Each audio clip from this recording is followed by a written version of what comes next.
Progress. Okay. Yeah, looks like you're good. Okay. Okay, the March 29th meeting of the Zoning Board of Adjustment has started. We are starting.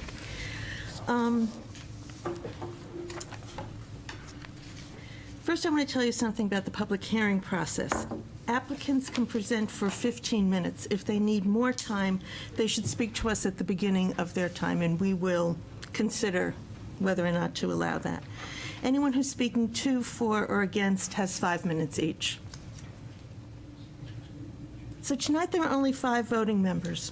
Pursuant to Section 7, Item 7 of the Board of Adjustment Rules and Regulations, each applicant has the right to postpone consideration to the next meeting when there are 6 or more, when there are 6 or fewer, members present. If there are any applicants tonight that wish to postpone to a later date, please state your request to the board when your item is read. Shouldn't it? Never mind. So I would like to suspend the rules to consider the several postponements that we do have for tonight. Can we take a vote for postponements? Yes, that's what I would like to do. We have to suspend the rules to do that. Madam Chairman, I make a motion to postpone item C. We're taking them one at a time. Okay. Item C. And we have to vote to suspend the rules before we can. Okay. Would someone like to make a motion to suspend the rules so we can consider the postponements? So moved. Thank you, Second. Mr. Mano. Thank you, Mr. Mattson. All in favor? Aye. Okay. Now, we'll take Make them a one at a time motion. because there are different reasons. Make a motion to suspend item C under new business. Okay. Is there a second? Item C is 55 Mangrove. Yes, why don't you, I'm sorry, on our different forms, they have, some have numbers and not, so if you could state the address, that would be Okay. helpful. Request postponed, request by Michael Knight, owner for the property located at 55 Mangrove Street. Okay, thank you. And is there a second? Second. And would you like to say anything else? The applicant has requested a postponement. We grant these routinely. This postponement is because of the 5 members, and yes, we do grant these routinely. Also granted routinely. So, all those in favor? Aye. Anybody opposed? No. Okay, 74 Sunset is the next Make a postponement. motion to postpone as requested. Okay, is there a second? Second. Thank you, Mr. Mattson. Again, is this for 5 members? 5 members. Again, that's their prerogative to postpone. Anything to add? Okay, all in favor? Aye. Thank you. The next one is for 196 Aldrich, and this is because they would like time to do a new survey. Make the motion to postpone the item per the request of the applicant. Okay, is there a second? Second. Ms. Margison, anything to add? And, all See you. No. right, all in favor? Aye. Thank you. And 15 Lafayette Road, one member of their team couldn't be here tonight, and so they're requesting to postpone. Again, make the request postpone for the request of Murdoch Living Trust at 15 Lafayette Road. Yeah, thank you. Second, thank you. Any discussion, anything to add? Okay, all in favor? Aye. And 4 Sylvester Street requests to postpone because of the 5 members. That's item K. It's for, I'm sorry, I'm looking at Yes. something that says 9, so. Okay. Yes. Item K, make the motion to postpone the request of Jared Salnier, owner for the property at 4 Sylvester Street. Okay, is there a second? Second. Okay, thank you. All in favor? Aye. Aye. Okay, and lastly, 9 Kent Street, which must be L, request to postpone because there are just 5 of us here tonight. Request to postpone the request of Cynthia Austin Smith and Peter for the property located at 9 Kent Street. Is there a second? I'll second. Thank you, Mr. Mattson. Anything to add? Nope. Okay, all in favor? Aye. Okay. All right. We have to vote to unsuspend this? Just continue. All right. Then the first item of business for tonight is item E. The request of Catherine L. Cook, owner, for property located at 199 Clinton Street, whereas relief is needed to demolish the existing dwelling and construct a new single-family dwelling, which requires the following. 1, variances from Section 10.521 to allow A lot area and lot area per dwelling unit of 4,917, where 7,500 is required for each. B, 54 feet of frontage where 100 is required. C, a 4-foot front yard where 15 is required. D, a 9-foot right side yard where 10 is required. And E, 28% building coverage where 25% is the maximum allowed. Said property is located on Assessor Map 159, Lot 26, and lies within the General Residence A District. Is there anyone to speak to this petition? Yes. Good evening, Madam Chair and members of the board. I'm Chris Mulligan from Bozen and Associates here in Portsmouth. Here to my right is Katie Cook, the property owner at 199 Clinton Street. What we are proposing and what you have before you is a proposal to demolish the existing single-family residence on this site and replace it with a brand-new code-compliant structure that will also be a single-family residence in essentially the same general location as the existing non-compliant home exists. If you can scroll forward or scroll backwards to the tax map that was submitted, there are a couple of interesting things right off the bat about this property that I'd like to point out. I mean, we need various relief that is inherent in this lot because it's non-conforming as to frontage and lot size, and will always be such. But a couple of things that are very unique about this property, in my opinion. First, the property itself, or the building itself, is oriented in such a way that it doesn't have a front door that faces Clinton Street. And I'm kind of at a loss to understand the provenance of this property. I originally thought that the door that faces the right side yard might have been at one time facing Burkett Street, or what was Burkett Street at the time, but I don't believe that's the case because the house next door, according to the tax records, was built about the same time in the 1800s. But in any event, that is a significant factor driving the relief that we're requesting. The other thing I think it's interesting that you can see from the tax map is the property immediately to the left is set far away from Ms. Cook's property. The structures on it are set far away. And that property is actually oriented towards Stark Street and has front doors and garage entrances on Stark Street. So what's kind of interesting about this is that the way Ms. Cook's property, or Ms. Cook's dwelling, is configured, there's no front door. There's a side door that opens onto a raised deck. The raised deck is very close to the lot line. The raised deck actually looks over into a fairly handsome and attractive porch on the neighbor's property. I don't want to be dramatic and say that the two are in conflict with one another, because I don't think anybody moves into this neighborhood thinking they're going to have all kinds of privacy. But what we're proposing will eliminate that sort of encroachment and potential conflict between my client's deck and her neighbor's porch.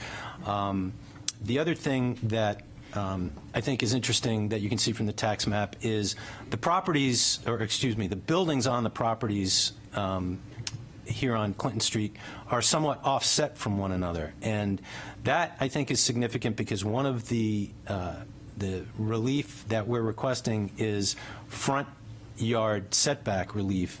And one of the things we learned when Ms. Cook discussed the plans with her neighbor to the right was that he was concerned that if she was going to build something, if it were pushed back, then it would be the setback between the two buildings on each property would disappear, and they would be more in line, and that would affect their privacy, and so they're concerned about that. We don't anticipate, we don't propose doing that. We propose leaving the front of the structure essentially where it is now with some modifications. But so the proposal with that background is to remove the existing dwelling entirely. It's extremely old. It's in very bad condition. We submitted a structural report or a memorandum from a structural engineer outlining some of the difficulties you would have rehabbing this property. Ms. Cook considered very carefully whether or not it was possible to rehab and renovate this property, and decided it was cost prohibitive because not only are there structural issues, there are significant code compliance issues. The electrical wiring is all substandard, as you can imagine. The layout is not up to modern standards. There is a very problematic stairwell configuration to get to the second floor that would need to be rejiggered to make it a safe and useful building, and it's just not suitable for modern living. So the proposal is to raise the existing structure and rebuild one that we think is a much nicer and more attractive structure that will be a benefit to the community. What we're proposing is a structure that will be, will, in my opinion, eliminate the most significant non-compliant factor on this site, and that is the right side yard setback, which is currently at 2 feet. We will, after this proposal, if it goes forward and is built, we will move the side yard setback to be substantially compliant all along the side of the new structure. So we'll have 10 feet of setback with the small exception of a slight bump out to accommodate a chimney structure. So the relief we're requesting is 9.3 feet, but as you can see from the proposed site plan, we'll be substantially in compliance otherwise. So for a few square feet, we'll be invading the right side yard setback, but that's only for the chimney. The rest of the structure will be compliant. The front yard setback, as it exists, is at 5.8. We propose to maintain substantially the same front yard or the same profile on the front yard. The exception or the change is that we're going to site a front door in the front of the house facing Clinton Street finally, and there will be a covered porch that will have steps coming up to a landing, and because the steps exceed 18 inches, at least 2 of them exceed 18 inches, that pushes us to 4.2 feet yard setback instead of the 15 that's required. But as is, it's already non-compliant. The very slight increase in non-compliance, I think, is not very material. I point out in the memorandum I submitted that the effective front yard is actually quite larger than that because the edge of pavement is probably another 10 feet from the property line. So right now, the front yard is effectively unusable. Ms. Cook and her partner have put Adirondack chairs out front so they can enjoy the view across Clinton Street of the North Mill Pond, but this will at least give a covered porch that will significantly improve the streetscape. The left yard setback is existing. There's an existing garage that's 1.2 feet off the side yard at its closest point. That is an existing condition that will not change. And again, the property most affected is the one that has the facing on Stark Street, which is oriented well away from this particular structure. The structures on that property are sited very close to the front of the property as it is, so we don't believe there's any conflict. There hasn't been any conflict, and the existing condition is just going to stay as is. The other relief we need is lot area. It's a lot that is deficient in lot area, 4,917 square feet, where 7,500 is required by the ordinance. Lot area per dwelling, same, 7,500 is required. We can't possibly meet those requirements. Same with frontage. We're deficient in frontage. We can't possibly meet those requirements. So the other variance we need is we are requesting a building coverage variance to go to 27.7%. I think it was advertised as 28% because the planning department rounds up. So 28%, where 25% is the maximum. And the 25% of our existing 4,917 square feet would be 1,230 square feet. What we're proposing is 1,363 square feet. So we're 133 square feet over what is the maximum required. That, in my opinion, is a very de minimis request, especially for a lot that is this small. And the investment that my client is going to have to make to bring this project to fruition, I think justifies a slight increase in the required, or the maximum allowed building coverage. What you can see from the plans, what we're proposing is not in any way massive or out of scale with the neighborhood or the neighboring properties. It won't tower over anything. It won't dominate any of the neighboring properties. 133 square feet won't even be noticed by anybody in the neighborhood, in my opinion. So that's the background. Just to get through the 5 criteria necessary to grant a variance, the first 2 are considered together. This is that granting the variance will not be contrary to the spirit and intent of the ordinance, nor will it be contrary to the public interest. Here, under relevant case law, you have to consider whether or not the proposal will alter the essential characteristics of the neighborhood or threaten the health, safety, and welfare of the public. Here, what we're proposing fits very neatly into the essentially residential characteristics of the neighborhood. The neighborhood will not be changed at all by what we're proposing. Health, safety, and welfare of the neighborhood will be enhanced. What we're going to end up with is a brand-new code-compliant structure that is going to be safer and more enjoyable, not only for my client, but will now have a front door that faces the street, so it will enhance the streetscape. So those criteria, I believe, are met. Substantial justice will be done by granting the variance. Here, you have to balance the loss to the applicant. If you were to deny the variance and require strict conformance with the ordinance against any gain to the general public, here I don't see there being any gain. We already have a very non-compliant property. What we're proposing, in my opinion, substantially corrects some of the non-compliances, especially the right yard setback. The left yard setback is existing. The lot area is existing. The frontage is existing. There's nothing we can do with those. The lot area per dwelling is existing. The building coverage, again, is only 133 square feet beyond what we are allowed by right. And for a property this small, I think that's denying that is a hardship on the applicant that far outweighs any gain to the public for the reasons I've already discussed.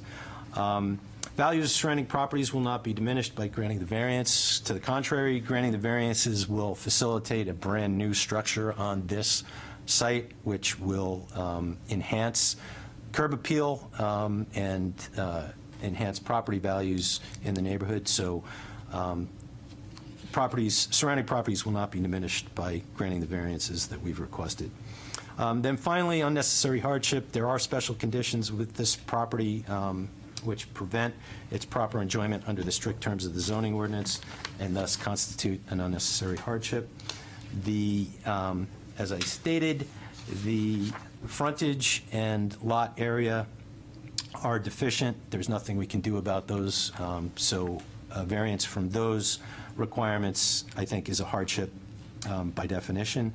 The setback requests that we have before you, one is an existing setback that isn't changing and hasn't created any negative effects anywhere that we're aware of in the time since the garage has been there. Front yard setback is the result of adding to what we believe an enhancement to the streetscape by putting a front door on the front of the house that faces Clinton Street where none exists now, and facilitating some steps to get into the covered porch that we're proposing. And the right yard setback will be substantially compliant except for the necessary expedient of having a bump out for a very small brick chimney, which is a useful matter or a useful appurtenance to a residential property, and it's substantially less nonconforming than the right yard setback currently is. The use is a reasonable one. It's a residential use in a residential zone, and there's no fair and substantial relationship between the purpose of the ordinance requirements and their application to this particular property. Setback requirements are there to assure sufficient access to properties, light, air, privacy, and physical separation between the properties. None of those purposes are frustrated by what we've proposed. The front yard and left side yard setbacks will not encroach significantly more than they do now. The right side yard setback will be substantially improved. And the additional building coverage that we're proposing is only 133 square feet more than we'd be entitled to by right for a lot that is less than 2/3 of what is now required. That's not an unreasonable request. So I don't think there's a fair and substantial relationship between the purpose of these dimensional requirements under the ordinance and their application to this property. So for all of those reasons, I would request that you approve the variances as we've requested them. Before I stop the presentation, I would just like Ms. Cook to address you very briefly about her intentions with the property. Hi. I bought this house with the intention of restoring it. That's what I do. I moved up to Portsmouth for the old houses. I restore old houses for a living.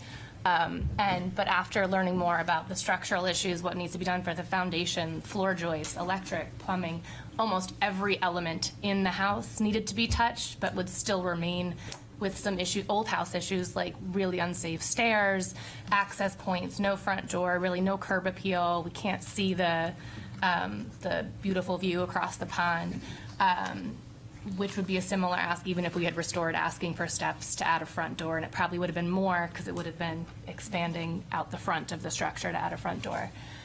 So after talking to the architect several times and him saying every time you should really rebuild because you're going to basically build a new house, taking piece by piece and replacing it, I switched over. But the house, I know you can't see it from here, but it looks like, oh, you have it.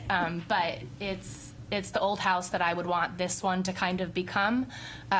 Really cute little Victorian cottage feel, so it'll fit in with the neighborhood. It does hurt my heart to pull down an old house. It's not my first intention ever. I like saving them and having other people kind of see the beauty in them. But this one was just the amount of work required and the risk of lifting a house when there's joists that are hanging off the sill plate and things like that. It just made more sense for lots of reasons to rebuild, just knock down and rebuild. So, Okay, thank you. Are there any questions for petitioners? Yes? So, Mike, when did you buy the house? in January of 2022, 22, okay. And at the time you bought it, it passed the home inspection. I did a non-contingent sale on the home inspection, so I did know of issues with the electric and the plumbing. I knew there was bowing in the front of the house due to an issue with the joist. I didn't know the extent of the issues with the joist until after I had purchased the house and had a structural engineer come in to see what would be needed to rectify the bowing. A lot of the issue with the bowing in the house, the joists are floating. 3 of the joists running across the house, so the house is separating in the front. And the structural engineer said that that's also likely happening on the second floor. And he said basically with all old houses, when you open it up, you're going to find more and more issues, but likely a lot of these issues I knew existed, and I was prepared to try to remedy them through a renovation. But just as more inspections were done, more detailed inspections than the home inspection, getting a structural engineer in to look at, because they're obviously going to get a more detailed assessment of the structure than the regular home inspector would. It just became clear that the amount of work needed was essentially building a new house, but doing it in place because of all the different things that needed to be touched in the house. Okay, thank you. Any other questions? Mr. Malia? Your engineer, in his submission of the letter, not only are you going to want to demo the house, but you're going to take up the entire foundation as well. The foundation, either way, needs to be completely replaced. That's what I whether it's was- a renovation or a new build. Yeah, I mean, so, in effect, if you were going to renovate the house, you would have to lift the house in order to replace the foundation. And then you have the issue with the floor joists that are floating, so Okay. it's kind of like Okay. a domino effect. The Oh, yeah. risk of doing that becomes I have a an little old house. Okay, thank you. Any other questions? Okay, thank you.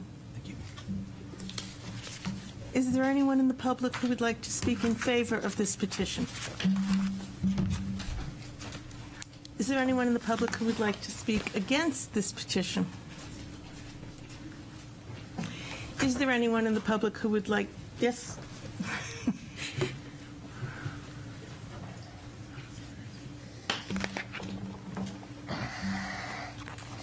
Good evening, Rick Beckstead, 1395 Islington Street. I'm not for, I'm not against. Okay, that's a category. It is a kind of in between, and I mean no disrespect to Ms. Cook for buying a 1880 building in Portsmouth. Portsmouth has its character. My house was actually built in 1894, so you've got 15 years on my house. And I had substantial issues with mine. I had the original plumbing that was in my house. That was actually lead traps. I actually had copper water lines that were running in, and I had a clawfoot tub. There was no shower that was in there. The electrical consisted of knob and tube, and I had to go and replace that as well. I didn't know the previous owner, but I know there had been upkeep as far as some things. The one really troubling thing that I have is knocking down a home. We're having it happen more and more, and to me, I believe it has an adverse effect. Because what will end up happening is Ms. Cook paid about $500,000 for this property. So essentially, the building has value, the land has value. That building comes down. Now the land actually goes up. And then Ms. Cook is going to have to go and put in a new home and build up in structure, and the assessment value is going to go up, and it'll probably exceed over $1 million. So if the land is, let's just say for the sake of argument, $300,000 or $400,000, you've got to go and justify that. So you've got to go and put a structure that's actually on the building of $400,000 or $500,000 to justify it. It's over $1 million. That has an adverse effect on the rest of the neighborhood. And again, I know Ms. Cook is new to the neighborhood and to Portsmouth itself, but this is happening. And what ends up happening with this adverse effect is it raises the assessment values of every other property around. And that is how we're losing residents in Portsmouth. That is how we have lost the character, because people are character, not just the buildings themselves. It's a cute house. I mean, it really is, but it will have an adverse effect on every single house in that neighborhood. and in that property, and it's happening more and more. I just don't see the demo itself. I implore you to be able to come up with a way. I'm a building contractor. I will give you free advice as to how to actually go and do some of that as far as with a front. If you need a front door, this board would take into consideration as far as not having that front door and allowing you to maybe go a little bit closer to the street. That's what a variance is for. There are 3 variances that are being asked here tonight. There has not been one realistic hardship under any circumstances on this project. None. And you cannot do a self-adhered where it's not code compliant. How many 1880 houses in Portsmouth do we have that are non-compliant and families are living in them? As I said before, my house is 15 years older than Ms. Cook's house. I raised 2 children. I have a daughter that's going to nursing school right now. She's going into her final year. We moved in that house when she was barely 2 years old. My son was born and raised in that house. We brought it up to code as best we could, still have those areas that are there with stairs and stuff like that, but we went and made it work. I wish we would start to go and make them work in Portsmouth without even considering the fact of taking them down. Thank you very much. Thank you. Thank you. Is there anyone else to speak to, for, or against this petition? Okay. Seeing nobody rise, I'll close the public hearing. Board, what would you like to do?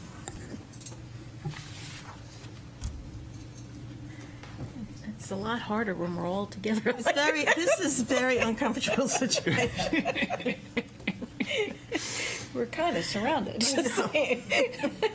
I like being above the fray. Yeah, I know. Although it never really feels that way.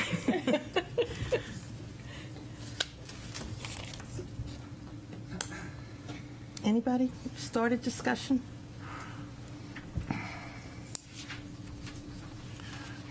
Okay, I'll start. Okay, please do.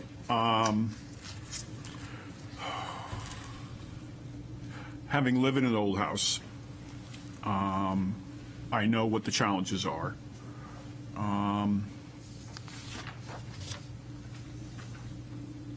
I don't know the inside of your house, so I'll take your word for it. The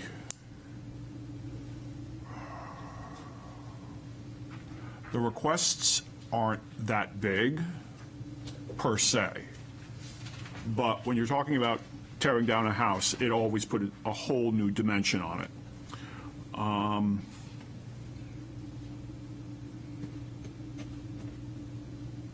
The foundation concerns me. The other things that Attorney Mulligan outlined as far as the street frontage, the front yard, the right yard, the building coverage, not so much. I think you knew when you bought this house, you were buying into something that was going to be difficult, especially for the size of the lot. And right now, I'm betwixt and between. Kind of wish you used a different picture of what was coming in, because not a big fan of the gingerbread, but it's just a picture. I get that. But that's where I'm at right now. Mr. Mattson. I'll share some of my thoughts as well as we're mulling this over. In regard to what the actual variances are for, it seems like it all stems from this extremely small non-conforming lot. So something to consider. The lot is under 5,000 square feet, which is 2,500 less than the minimum required for this zone, and even that 7,500 is one of the smaller minimum lots in Portsmouth, the whole city. So that's definitely a factor. Something else I guess I struggle with is one of our variance criteria is that the variance would not diminish the value of the surrounding properties. I too share concerns, being born and raised in Portsmouth, of gentrification and whatnot. But this board isn't necessarily here to address that, even though it is certainly something to consider, and I guess that could fall under the category of harming the public potentially. But in terms of the actual structure, it's a reasonable use.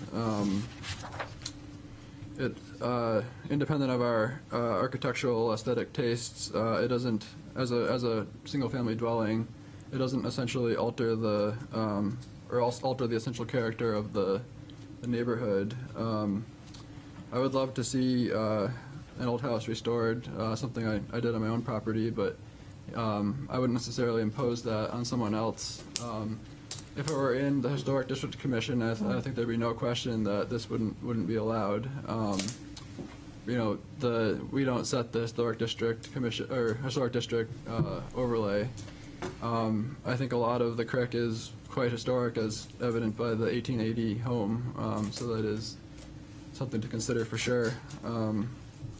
So it's a difficult decision.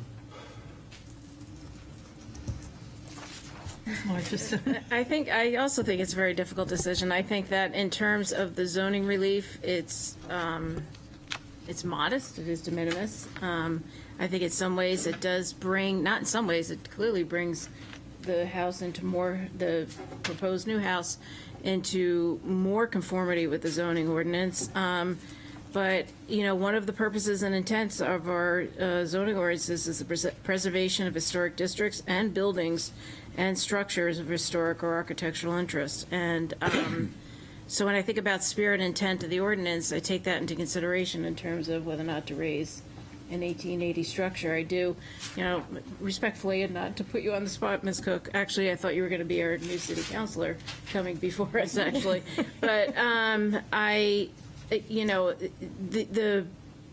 the issues with the house were well known when you did purchase it.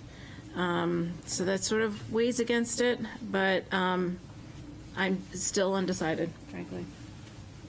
Anything to add, Mr. McDonald? You're not under any pressure.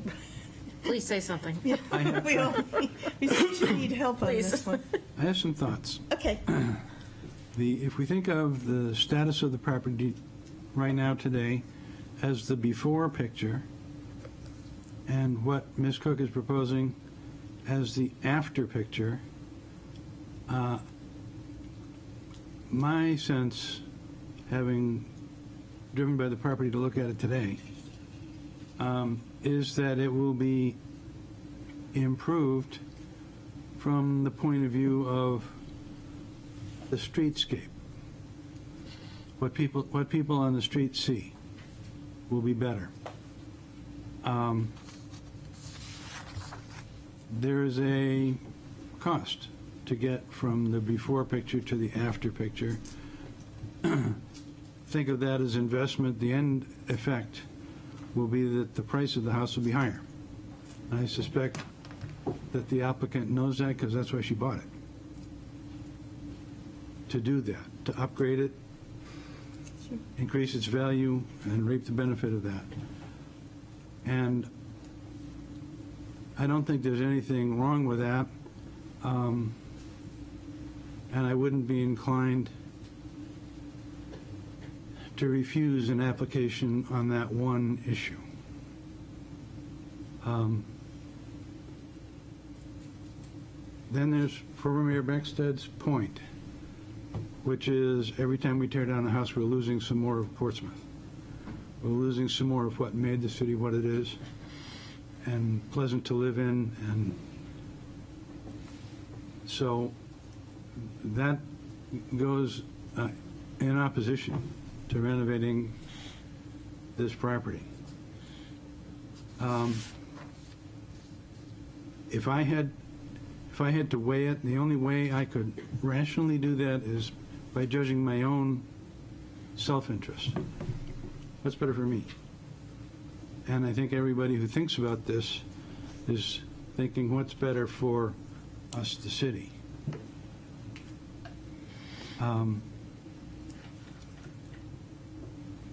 So I think value of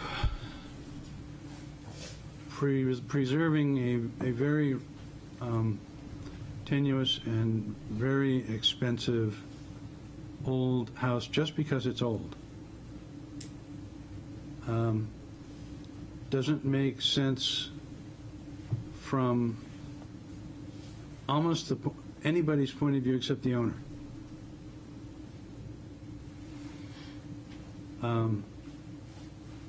So my thought is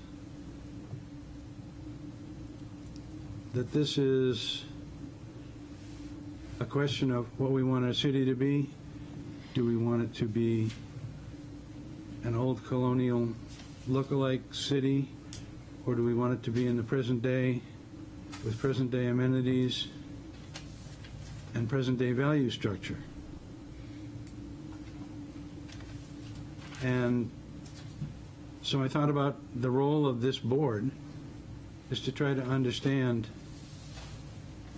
which is the more favorable outcome for everybody in whole. The owners, the abutters, the residents, who's going to gain and who's going to lose, if anybody is. And we should try to find the balance to strike and strike it.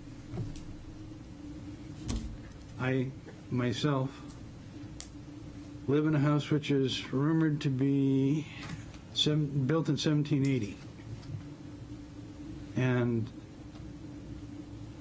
it kind of looks like that, and the floors creak like that. And so I ask myself from time to time, why is it so much better to be living in this house than something where everything works and we don't have to rebuild, replace on a routine basis? And I would say that's a judgment for every individual, not for me. I know how to decide it for me. I just don't know how to decide it for the rest of the city. Nevertheless, that's what we have to do tonight. Yes. That's the substantial justice piece. Nevertheless. Is anyone inclined to make a motion? I will move that we accept this application as written and advertised. Is there a second? I'll second. Okay, thank you. Would you like to, you probably have told us why you feel that way. Do you have anything to add? Being an owner of an old house, I have some sympathy. And good luck with your plans to renovate. There are a lot of things that are going to surprise you and be in the way and be no fun. And sorry, I hope this meeting isn't one of them. Yes, to go with the criteria. Right. You need to go through the criteria. Dave. Do you have the list? I do. This is the new list.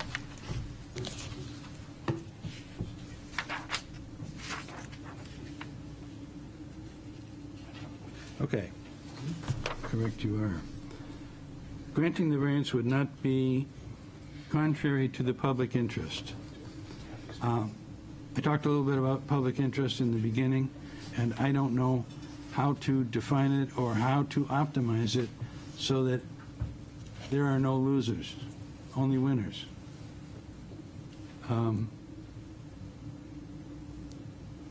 So I see nothing contrary to the public interest in this application because I don't see anything. The second criterion is granting the variance would observe the spirit of the ordinance. And I think the spirit of the ordinance is to, in a general sense, is to keep Portsmouth nice, to make it a place where people are happy living, can raise families, find work, live their lives. And that's the spirit of the ordinance. And how does this application interact with the spirit of the ordinance? It doesn't defeat it.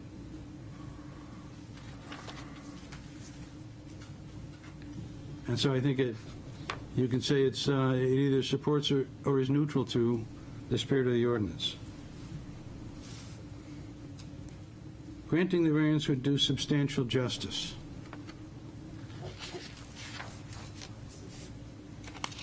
You have to first understand what justice is before you can decide if you've reached it. And I think in this instance, the property owner and the neighborhood residents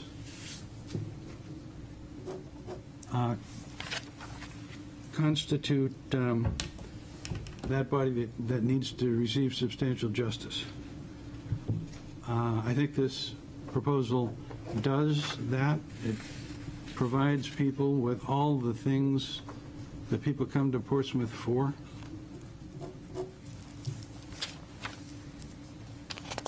And therefore helps everyone and hurts no one. That's substantial justice in my mind.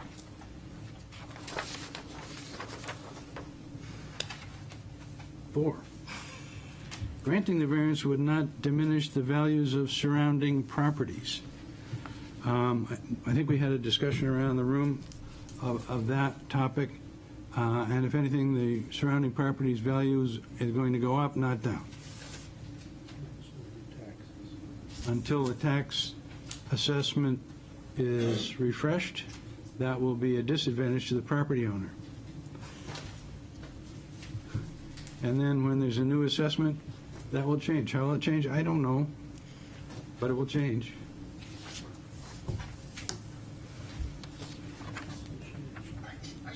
So I think it's true. I think it's true to say that this proposal will not diminish surrounding property values. Literal enforcement of the provisions of the ordinance would result in an unnecessary hardship.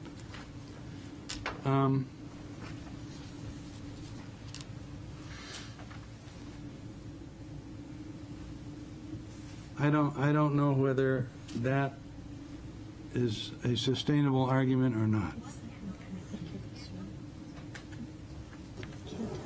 Hearing voices. Mine? No, the behind it.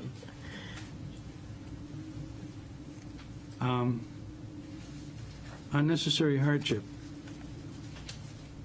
Upon whom?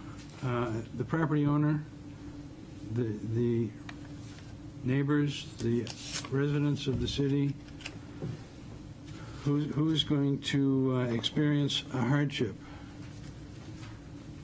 And I would have to say none of those.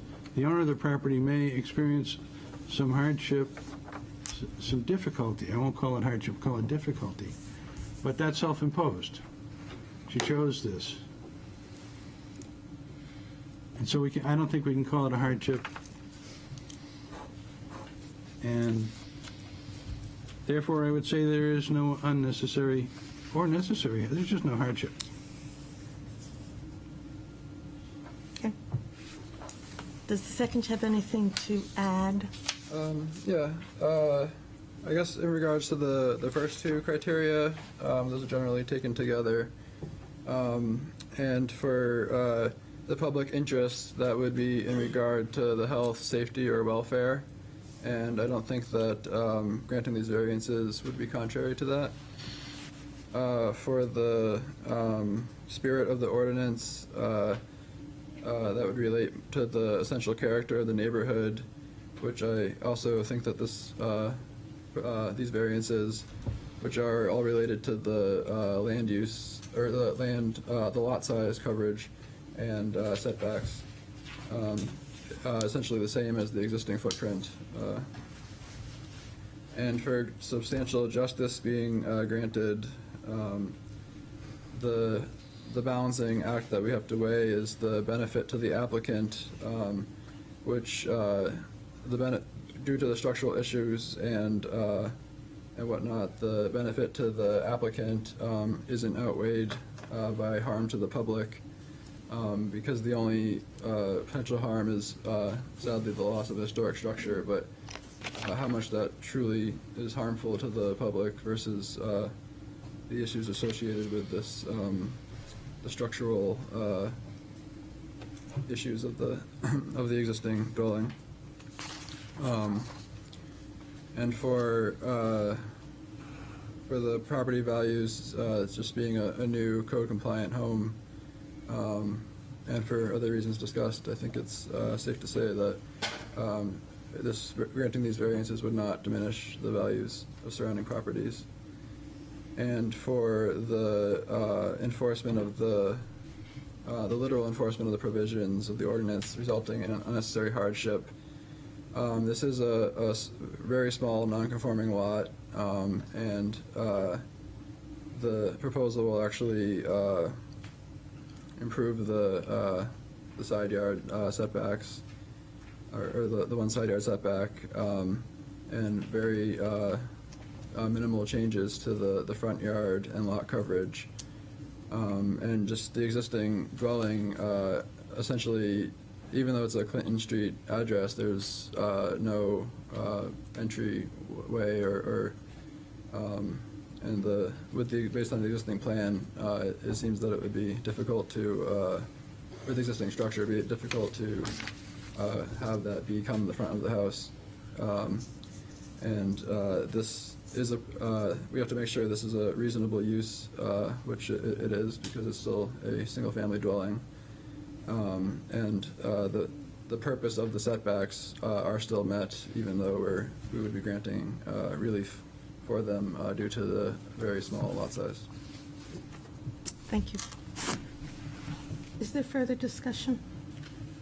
Okay, I'm going to say that I will probably support the motion to approve. Really, the requests are so small, and many of the things that don't meet the new zoning ordinance are already in place. It's a new zoning ordinance on an old property. I was on the HDC for like 8 or 10 years, the Historic District Commission. I don't take down old buildings very easily. But I think this neighborhood is a very mixed neighborhood. I think while the building is old, I'm not sure it's an historic structure. The building is also very mixed. It's not pristine. There are houses of quite a few errors in this neighborhood, and I think that the new structure will fit in. So I will be voting in favor. Is there further discussion? Yes. So I'm still betwixt and between. I think it's hard. I think I will likely support it because the dimensional variance relief is small. But I will say that we are seeing more applications like this, and the HDC certainly has purview over the architectural building, the architecture of the buildings. But, our zoning ordinance does say that one of the spirit and intents of the ordinance is to protect historic structures. And, if we're starting to see a lot of these, I'm not saying I'm going to prejudge every application, but, it's definitely a concern for me as a board member. I had one more thing to say. Our guidelines do ask us to consider if it will uphold the property values in the neighborhood. It doesn't ask us to consider if it will raise them. And in any case, if this house were refurbished instead of rebuilt, it would still raise the property values. And if she had done nothing to it, they would probably still go up again next year, because that is the climate of the city. So I don't see that as a reason to vote against this. If we have considered this as much as we possibly can, I'm going to call for a vote. A yes vote gives permission. Mr. Mantle? Yes. Mr. McDonald? Yes. Ms. Margison? No. Mr. Mattson? Yes. And I'm going to vote yes, so you're approved. Thank you. Oh, goodness. All right.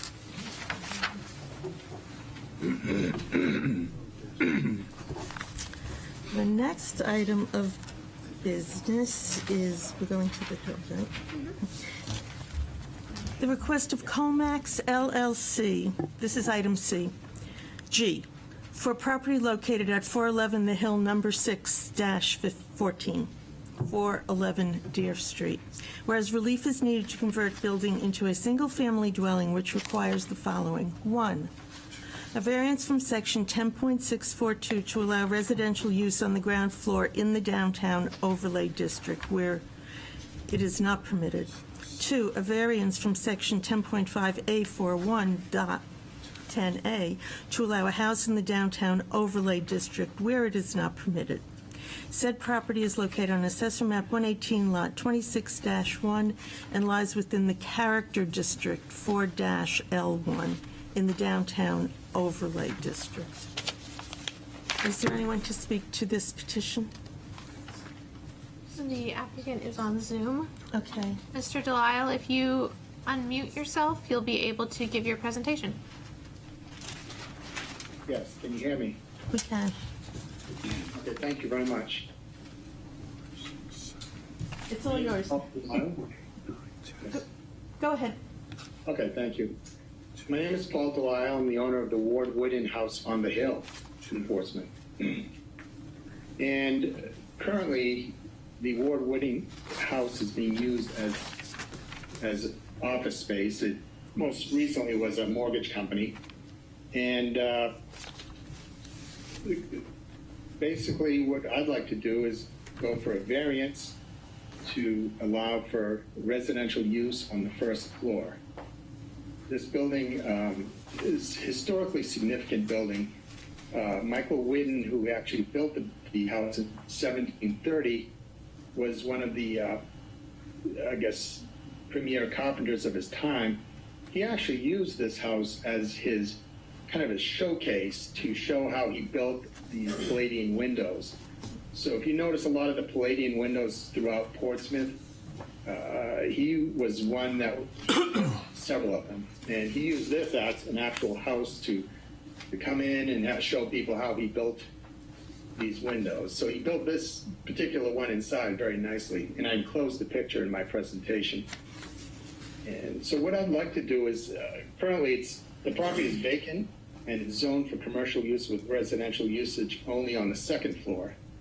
According to the ordinance, requirements to add residential use to the property, such as a second floor apartment, would require a sprinkler system, a fire alarm system, and several other changes to the building to bring it up to fire code. And this would create a hardship as the sprinkler system likely will ruin the historical integrity of the building. And essentially what we'd have to do is we'd have to put the orange PVC pipes throughout the building all inside of it. And the way it typically works with code is these sprinkler pipes have to really be done externally because the building is an existing building. And you would have orange pipes going throughout the building. Not only that, you would have the actual pipes have to be within 6 inches of the ceiling. So you would be cutting into a lot of the nice trim, the dental crown work, and that type of stuff. So, so what we'd like to do is propose having a variance to allow for residential use on the first floor. That way, it would give me the ability to convert it to a single-family home as it was originally intended to be. And otherwise, if we could just put an apartment there, which is an approved use, we would have to, meet all these fire codes. So I've enclosed some pictures. I'm not sure if you've driven by. I'm sure all of you have seen the building. And hold on a second here. And have some technical difficulties. But anyway, I will go over the variance criteria quickly, as I outlined in my presentation. So the first one, the variance will not be contrary to the public interest. Residential use on the first floor of this building will not be contrary to the public interest, as all of the buildings directly across the street have residential use on the first floor. And actually, most all of the buildings across the street from this are all residential. The spirit of the ordinance will be observed. Residential use on the first floor observes the ordinance as the building directly abuts other residential buildings and could be seen as an extension of the usage, a residential usage on the other side of the street. Substantial justice will be done. Residential usage on the first floor will help with the shortage of housing in the area versus the glut of office space, which is not in demand. I've owned a couple of the buildings on the Hill now for over 20 years, and I can say that it is quite difficult to get, to get people to rent, to stay, to even pay a decent amount of rent there for office space on the first floor, or any floor there in that specific area. But so residential use on the first floor would allow for a single-family dwelling, which would therefore not trigger the requirement for the sprinkler systems, and thus, maintain the character of this 300-year-old house. The values of surrounding properties will not be diminished. Residential usage in Portsmouth has significantly more value than office space based on demand. So, if anything, it would again improve the values within the area. Last, literal enforcement of provisions of the ordinance would result in an unnecessary hardship. Enforcement would result in a hardship because without the variance, the ordinance only allows for an apartment upstairs, which triggers the building codes for change of use with the fire department. And what you'd have is a mixed-use building, which would require installation of a sprinkler system, fire-rated doors, which essentially would have to take out the existing doors, to trim around the doors inside. We would have to have firewalls between the first floor and the second floor, which again we would have to eliminate a lot of the crown molding within the building. And on top of that, we would also have to dig in the street to get a new water line brought into the building for the sprinkler system. So we'd have to dig up the sidewalk, which is a brick sidewalk, and then of course we'd have to dig up the street to tie into the water. So that's basically what I have. It's kind of a short and sweet presentation, and I don't know if you have any questions or. Hold on, I'm going to find out. Mr. Mantle? Is it Delisle? Yes, yeah. Okay. Currently, is there a second floor apartment? No, Thank you. And there never has been a second floor apartment, correct? correct. The house is still basically in the same single-family mode when it was moved there, what, 40 Yes. years ago? In the 70s, yeah. Okay, thank you. You're welcome. Yes, Ms. Margison. So, Mr. Delisle, sorry. This is an unusual application in a lot of ways, but it's true that when you go to restore this to a single-family home, that these features that you're trying to save could themselves be disturbed. So if it were the sense of the board, and I don't know how anybody, we haven't discussed this yet, would you accept a stipulation that the reasons for which you are asking the variance, the interior features of the building be preserved? Yes, I don't have a problem with that because I would preserve them. I've owned and preserved several homes in the South End over the last 25 or 30 years, and that's a very important feature of the property, and I certainly wouldn't change it. You know, there are going to be some issues that I would have to make changes to, but because some they've actually retrofitted some, you know, they've added some walls on the second floor that are not that old. You know what I mean? There are some things in there that are not historically significant that would probably be changed. However, the majority of all the beautiful stuff would remain the same. And as a matter of fact, the outside of the building, of course, would pretty much stay the same also. So So you would be willing to accept a stipulation as to keeping those features which form the basis of this variance request? Yes, I would. I mean, but I guess there are some areas, I don't know how we would kind of go through this, but there are a couple things that would probably have to change. They're not necessarily historically significant, though. You know what I mean? And those are things that may have been added maybe, 50 years ago or something like that, to the upstairs. But the majority of the building is in pristine condition. Okay, thank you. Sorry, I just can't look up anymore. Yes, Yeah, Mr. Metzen. I guess it's also a question, but it's also a comment to the fellow board members and we could work on the wording if we were to get to that point, but something about the period details is what's important, not some wall that was built in the 90s. Yeah, absolutely. In the upstairs, yeah. Okay. I have no problem with that. Okay. That's my intention, so.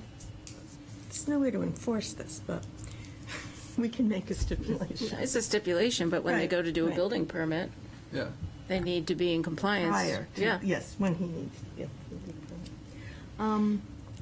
Are there any further questions? If not, I'll open it to the public. The public, yeah. Okay. Is there anyone here who would like to speak in favor of this petition?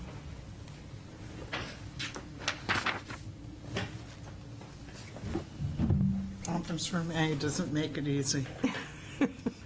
Good evening, everyone. Paige Trace, and I'm here as, in a more professional capacity, as the president of the NSCDA-NH. We own the Moffett Ladd House, a National Historic Landmark, and we are abutters to the property on the hill. Well, I don't know, and as we all say, we can't know for sure. I take Mr. Colfax at his word, Colfax, Mr. Delisle at his word. Thank you. That he will indeed preserve the original fabric of the house that is integral to its period of being built by Mr. Whidden. It is true that Mr. Whidden was one of the cabinet makers. I think we had Mr. Whidden and we had Mr. Deering. So the house, when it was moved to the hill in the 70s, presented a very wonderful deed of saving an important part of the city. And whether any of us will ever get to go in that house, in my capacity as president, it falls upon me to take you, sir, at your word, and that you will bring the house back into a single structure. I do believe, as Mr. Delisle says, most other structures near it are either single family or have residents on the first floor. All of these homes that were moved to the hill were moved there because forward-thinking people during urban renewal. So it's absolutely wonderful to hear that you, sir, are trying to take control of this house and bring it back into a single-family structure. I'm not going to try and speak to the five. I could. Variance will not be contrary to the public interest because there are other houses that have already set precedent up there, and it's an interior situation and not an exterior situation. The spirit of the ordinance is observed because you are adhering to a special situation, and you are going to adhere to protecting some very invaluable woodwork.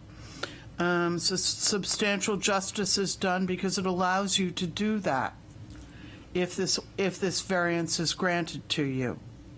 I can only assume when you say single family that, as is stated, and I would think maybe a stipulation by this board would be lovely if you were not allowed to make it into two condos, one upstairs and one downstairs. That it is a single family home in the truest sense of the word. Literal, and that would obviously fall under literal enforcement of the provisions of the ordinance. And that would definitely probably cause Mr. Delisle unnecessary hardship and it would cause the house and the city unnecessary hardship because we would likely lose woodwork done that we know was done by Mr. Whidden. And we lose so much in this city. We lost a house this evening earlier. I would hate to think that we would lose any one small part of Mr. Whidden's work. And I believe that you would not cause a hardship on any of the other residents around you. The fact that you would do this would not subtract from the value of their properties or ours. We like to be good neighbors, and we certainly applaud historic preservation. So for those reasons, I am speaking for your application, sir, this evening. Thank you very much. And good luck if you get it. Thank you. Can I make a comment? No, I'm sorry, you really can't. No, sorry. Okay. But if we have a question, maybe you'll get a chance later. Okay, all right. Or he could contact Right. me at the Moffett Lab Okay. House. Is there anyone Thank you. else to speak to this, in favor of this petition? Is there anyone to speak against this petition? Is there anyone to speak to, for, or against this petition? If not, the public hearing is closed. Yes. So, this was another one that I struggled with. The having a business on the first floor is very intentional and very explicit in our zoning ordinance. Is a downtown overlay district, isn't CD4 L1. We denied a variance for this, for residential. I know. Yeah, and so I do try to be consistent. However, I'm going to support this application because I think that this property does have special conditions. It is across the street from another set of properties that are residential that are zoned exactly the same way. The hill itself, I think, probably presents a special condition in terms of its zoning in that it was created in the 1970s. Buildings were moved there with the express purpose of preserving those buildings. And so I think that, you know, that constitutes a special condition for this property. I would put stipulations on it, however. So I you know. Would you like to make this a I'll make- motion while okay. you're doing Well, it, rather than repeat it? Okay. So the 5 criteria are as follows. Section 10.233.21, granting the variance would not be contrary to the public interest, and 10.233.22, granting the variance would observe the spirit of the ordinance. And our finding is yes on both of those. And that in finding whether or not something violates the spirit and intent of the ordinance, we look at whether or not health, safety, or welfare is implicated, or whether or not it'll change the essential characteristics of the neighborhood. I find in this instance that health, safety, and welfare, we find in this instance, health, safety, and welfare is not affected. The essential character of the neighborhood is not affected due to the existence of the buildings across the street that are totally residential and that are zoned in the same way as this property. Granting the variance would do substantial justice. I actually see that there's a benefit to both the applicant and to the public. I think the benefit to the public is is that a historic building in a historic area will be preserved. And that is actually one of the spirit and intent of our ordinance. But I think that there is substantial justice, and that actually is benefit to both the applicant and the public. Granting the variance would not diminish the values of surrounding properties. 10.233.24, our finding on this is yes, and that the surrounding properties, we did not receive evidence on this valuation on how this would affect the surrounding properties. However, it is, I believe, safe to assume that the restoration of this house as a single-family home would not diminish the values of surrounding properties. And lastly, 10.233.25, literal enforcement of the provisions of the ordinance would result in unnecessary hardship. And we have to find A, that the property has special conditions that distinguish it from other properties in the area, and B, owing to those special conditions, a fair and substantial relationship does not exist between the general public purposes of the ordinance provision and the specific application of that provision to the property, and the proposed use is a reasonable one. I believe the finding on that is yes, in that the property does have special conditions. It is part of an historic area, the Hill, which was created in the 1970s with the express purpose of preserving those buildings, and that owing to that special condition, a fair and substantial relationship does not exist between having residential or business use on the ground floor, and the proposed use is a reasonable one. Residential use is allowed in this area, at least on the second floor.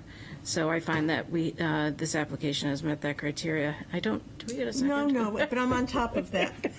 I just realized that. No, I know, but you were so far into that. Would you like to add your stipulation? Yes. Let me get a second. Second. Thank you, Mr. Mayor. Sorry. No, it's okay. The first stipulation is that it is restored as a single-family home. The second stipulation is that the historical features described on pages 3 to 6 of the application and is contained in figures 1 through 5 be required from the applicant. To a certain extent, those stipulations are not necessary, as the representations of the applicant are considered conditions upon which we would grant the variance. But nonetheless, I'll reiterate it. I think that's worthwhile. Mr. Mann, would you like to add anything? Yeah. Thank you for making that motion, Ms. Margison. And not waiting for the second, sorry. That's okay. We're a little bit less formal in this room. I agree with your criteria. Granting the variance would observe the spirit of the ordinance. Now, looking at this, that and the hardship, the variance requested is to allow residential use on the ground floor of the downtown overlay district where not is permitted. And it's someplace else it says where a house is not permitted.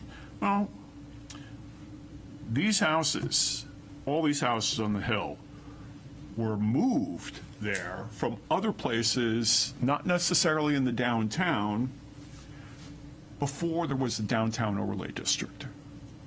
So they basically created a rule after these houses were in place and preserved to make them non-conforming. That in itself is a hardship, in my mind. The fact that there is a stipulation in that with no residential on the first floor and residential above, in order for him to comply with that, it would destroy the historic nature of the interior of the house. I don't think anybody in the room wants that to happen. So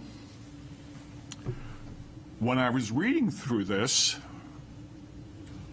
it was basically going to be a no because of the nature of the downtown overlay district. The spirit of the ordinance is to prevent commercial storefronts from becoming residences.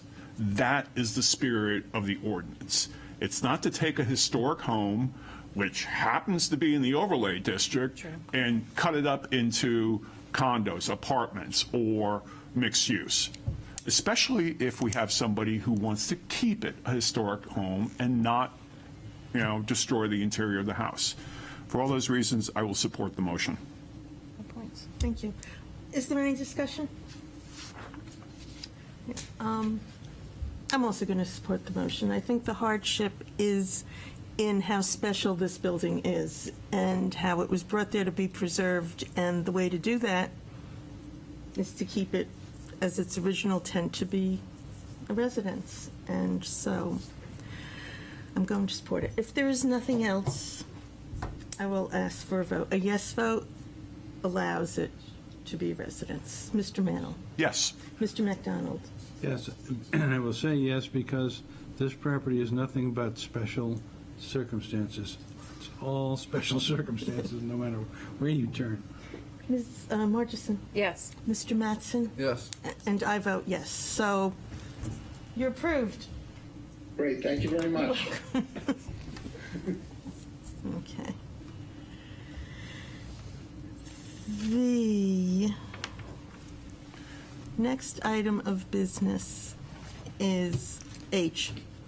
The request of Mark N. Franklin and Julie S. Franklin, owners for property located at 168 Lincoln Avenue, whereas relief is needed for demolition of the existing detached garage and porch and construction of a new attached garage and wraparound porch, which requires the following. 1, variances from section 10.521 to allow A 7.5 front yard where 15 is required, B, a 9-foot secondary front yard where 15 feet is required, C, 38% building coverage where 25% is the maximum allowed.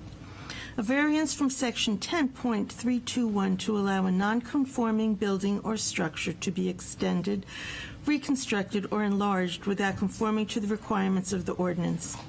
Said property is located on Assessor Map 113, Lot 6, and lies within the General Residence A District. Is there anyone to speak to this petition?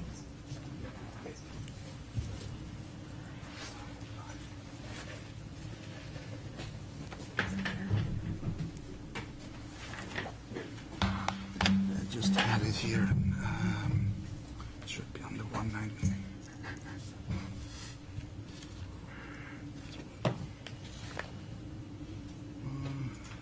It was like open for the last half hour. No, you're not.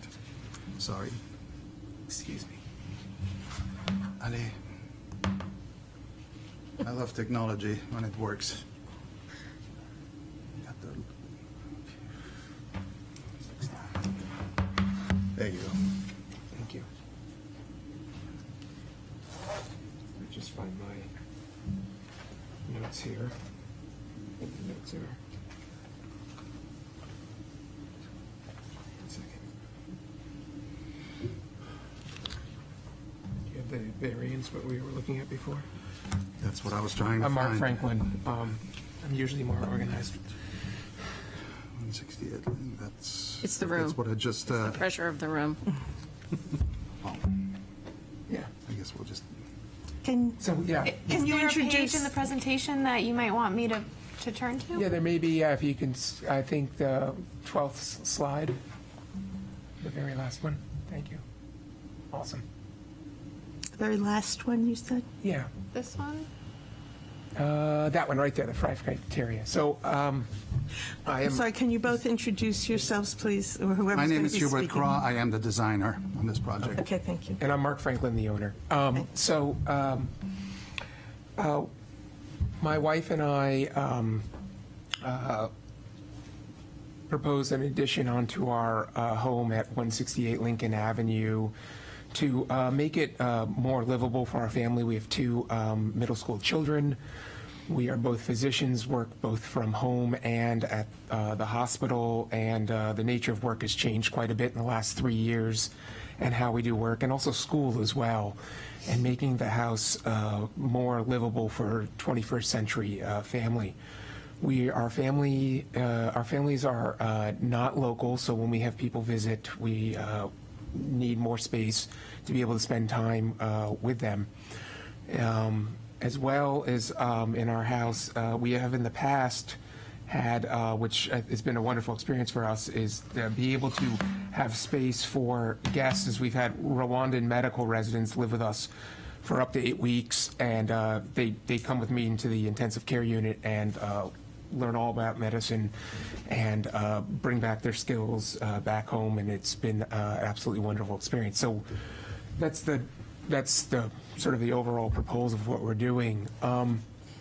So the proposal, if I can go to the 5 criteria right now. Here we go. Thank you. So this variance will not be contrary to the public interest. It's taking a home that's approximately from 1900 to more 21st century standards for a family. It doesn't change the character of the neighborhood. The style of the house is will be preserved in our proposal. The spirit of the ordinance will be observed. That our addition will look sort of improve how the house looks and the property, benefiting everybody. As for substantial justice, the house, as I sort of mentioned, is a bit not set up well for raising a family and working at home in the 21st century. It's a bit tight. Office space is very limited. The ability for us to sort of pursue our careers and raise our children is not quite there. There's we hope to create space for guests, as I said, new mud room, and really make it so it's a more comfortable home for all of us. One thing is that our garage right now is right up against two property lines. It's outside of the it doesn't meet the setbacks, and with this proposal, the garage would be removed, and the building would be more in compliance with ordinances. The surrounding values of the homes will not be diminished. They'll be enhanced by an addition and renovation of a house. And I think under the hardship thing, it's really the hardship, necessary hardship, that the enforcement of this would not allow us to sort of live and work as we would like to with our sort of jobs and raising our children. As I said, over the last 3 years, working from home can be the norm. A lot of meetings. Children do school from home, which can be quite challenging. And having space for us to be able to do this with separate office, more sort of separating our children, so that everybody can sort of focus on what they have to do when those events occur.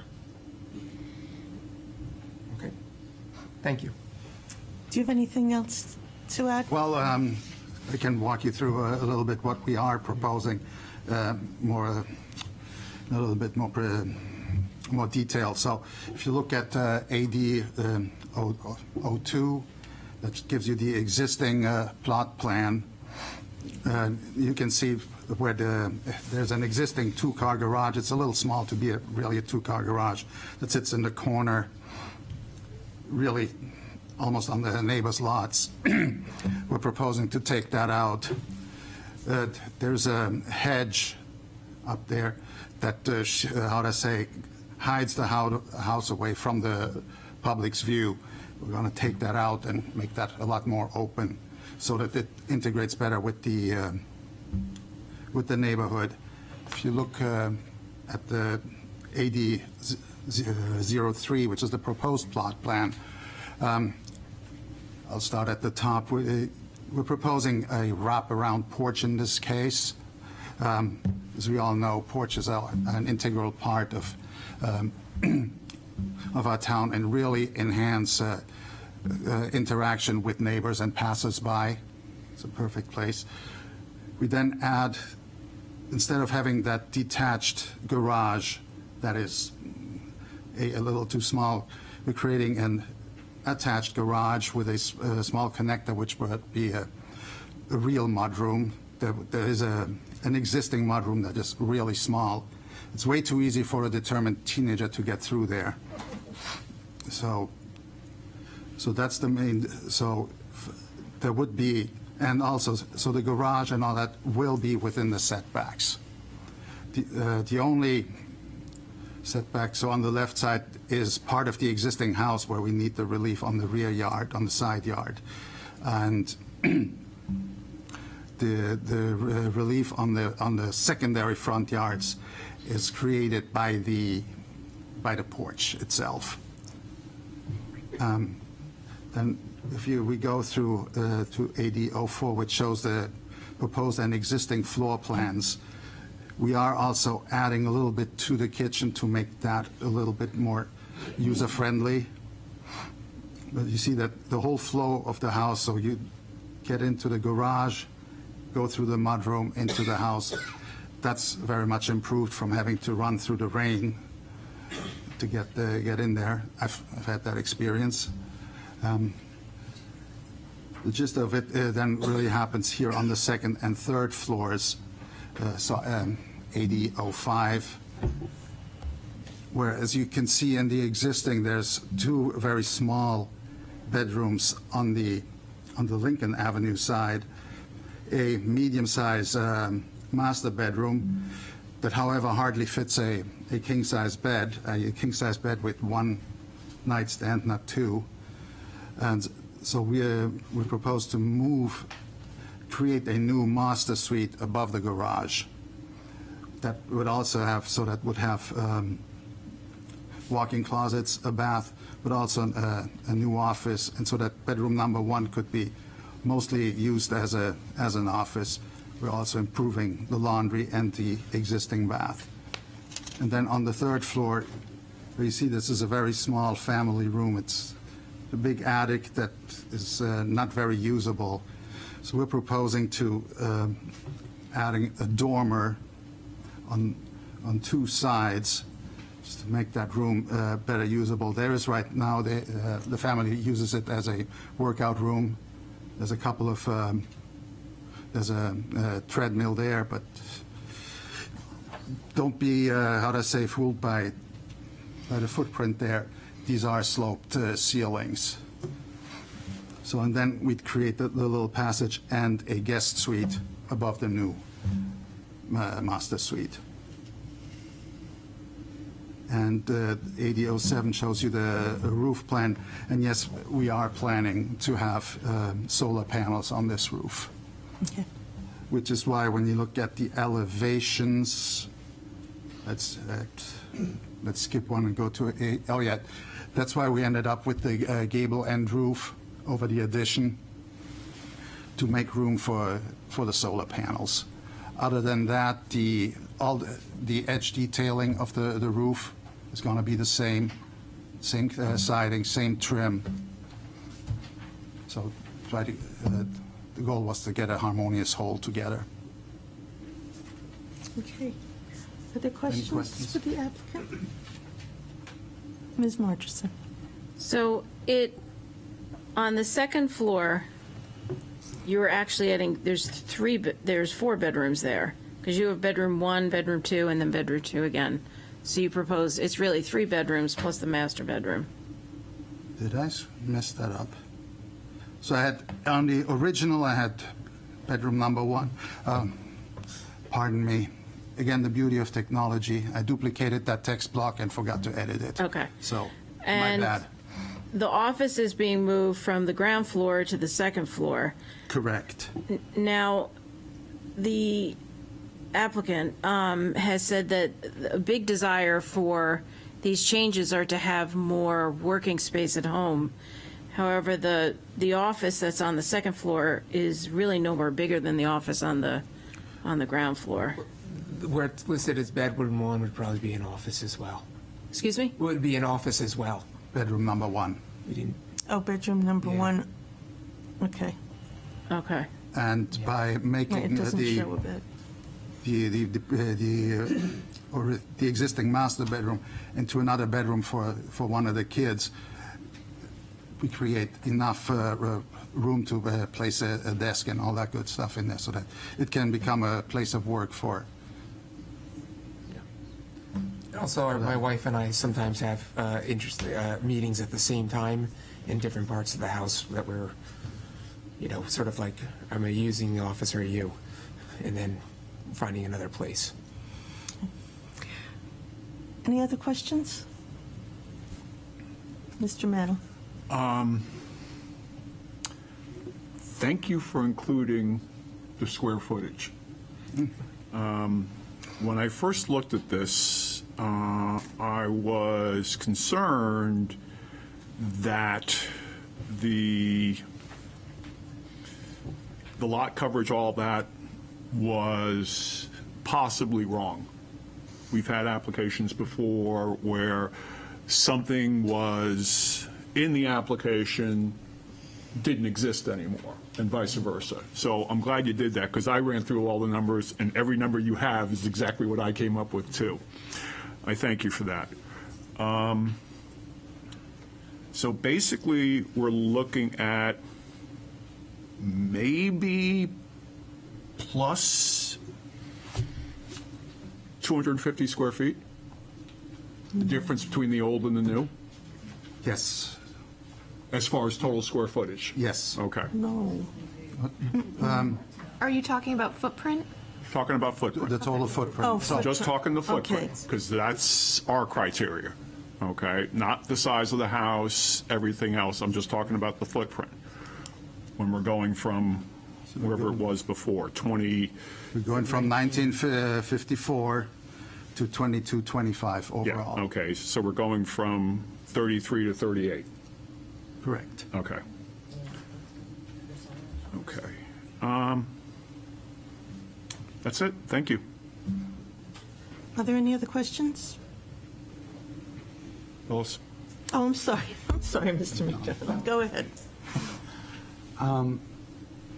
When you were describing the use of the property, it sounded like mixed-use, multi-use property. It's going to be housing visitors, housing your family, providing office space, and one other kind of space. So I just wonder, have you been at the planning board yet? No, I've not. He doesn't need to go to. I don't think if he has to. This is all his private use. Yeah. The home office, and they're his guests. Yes. so- Okay, It's a residence, not and it will public stay a use. residence. all right. Yeah. All it needs is a building permit. Yeah. Yeah. The thing All is right, about so- the office space, as you know, with the pandemic, all of us, every house all of a sudden has to be able to turn into an office at a moment's notice. And so that's why we were looking for that, Okay. add that type of space. I think we've clarified the use question. So thank you for that. My pleasure. Anything else? Okay, thank you.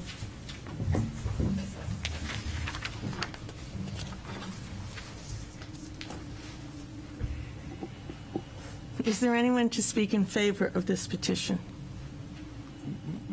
Neighbor submitted a letter, and she asked that if you hadn't read it, that I would read it, but I just wanted to see. That, Ms. you're, Harrigan? yes, you may do that. But I'm one of the owners. so- I understand, but Okay, you're still all right. speaking in favor. You're allowed to do that. So our neighbor was unable to come today, but she submitted a letter on our behalf, which hopefully is somewhere in your system, but she asked if you didn't have it in the packet, that I would read it. Yes, go ahead. So this is from our neighbor Lori Harrigan, who is an abutter. Dear Planning Board, I am writing to be considered on record with no objection to the variance of my neighbors, Mark N. Franklin and Julius Franklin, for their property located at 168 Lincoln Avenue. I have reviewed the plans and find them to be thoughtfully designed with no adverse impact to my or any other abutting homes. Many homes in our neighborhood, including my own, have required relief from unnecessary hardship created by the ordinance to improve our properties. The home improvements proposed by the Franklins are harmonious with the character and beauty of the neighborhood and can only serve to increase the property values of all the homes in the area.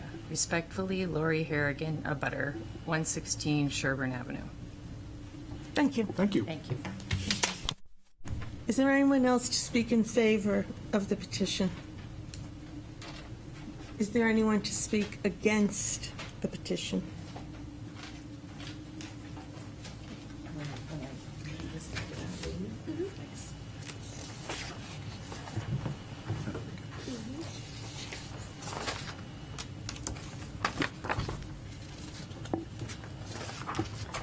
Sorry, I didn't give you a paper. Oh, I was going to have you wait, but I'll tell you when to look at that.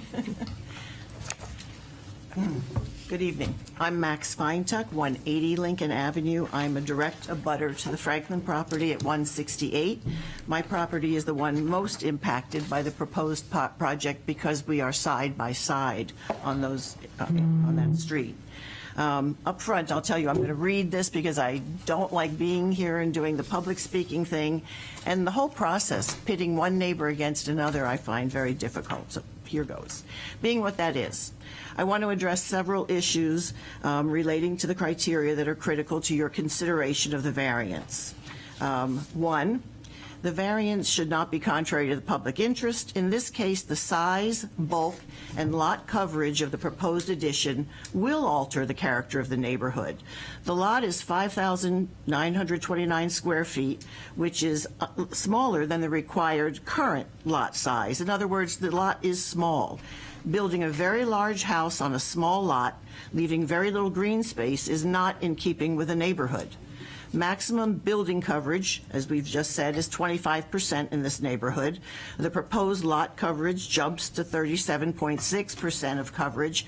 That's 150% of what's allowed. The mention of energy efficiency improvements actually has no bearing on this because that doesn't require a variance. Regarding the spirit of the ordinance, the size of the structure on the lot is not in keeping with the character of the neighborhood. The master plan discusses, on page 54, the goal of protecting community character by addressing mass and scale. This house would be 67 feet long when the addition is put on, and 33 feet high. And actually, that's unique, not typical. The master plan also aims to protect yards and open space.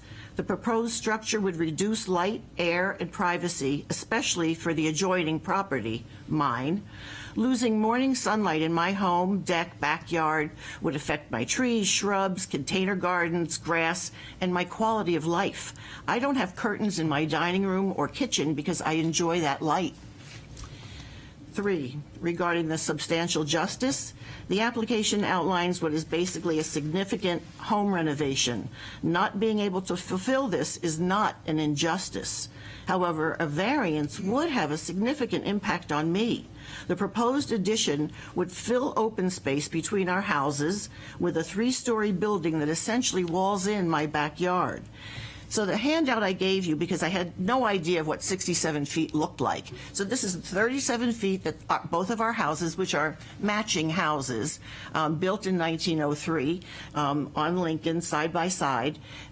So our houses are about 37 feet long, and this adds another 30 feet to that. So I walked around and started looking at buildings, and I went on the tax records almost across the street from me. And the reason I put these pictures in here is not because they're just to scale, but I thought perhaps because you live here, you've seen these houses.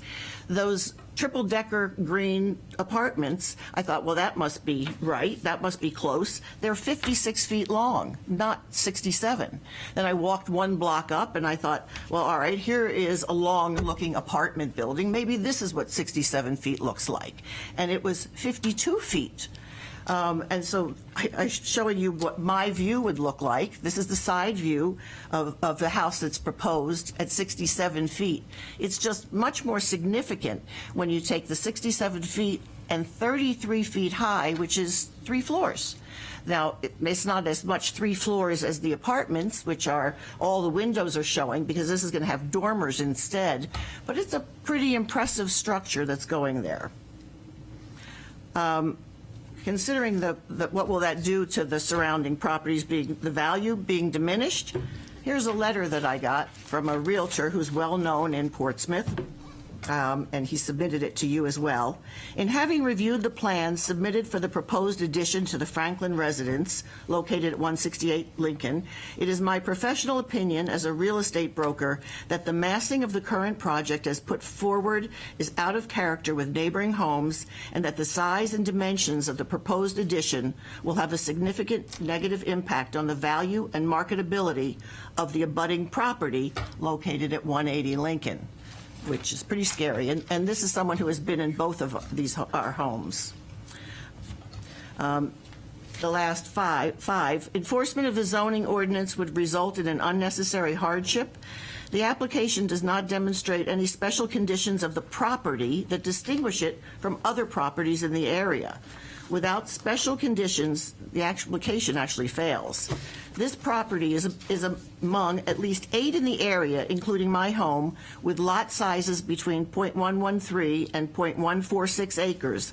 So there are lots of small lots right along Sherburne and people who are on the corners. You know, a block away, the lot sizes change dramatically, but they are small lots. The ruling is that the property, or the criteria is that the property must be different in a meaningful way from other properties in the area. The minor difference in lot size is not a special condition, and no other special conditions are cited. No ledge, wetlands, slope, nothing about this property prevents it from being reasonably used. Families, even in the 21st century, have grown up in this house. The previous owner had 2 children, and I had 2 children in the 21st century. Not having more space for family and rooms for visitors isn't a hardship. Increasing the lot coverage percentage, as they will, is not what the hardship criteria is about. So, I'm lucky to live in a 400-year-old town, so beautiful people buy picture postcards of it. I get to live in a great house built in 1903, as was that one. It still has mine has the original outbuilding for the horse and carriage. I think of myself somewhat as the keeper of the house. It's not just mine, it's the neighbors, the towns, and it's for people who will come after me. Of course, owners of old houses make changes. 168 Lincoln has a remodeled kitchen, baths, a finished 3rd floor, small addition in the back, new windows, air conditioning. But both houses are still recognizably iconic American 4 squares. In the last 120 years, no house the size and bulk of this proposed project has been built on that lot, for good reason. It doesn't fit the land. It wouldn't honor 400 years of people protecting classic architecture.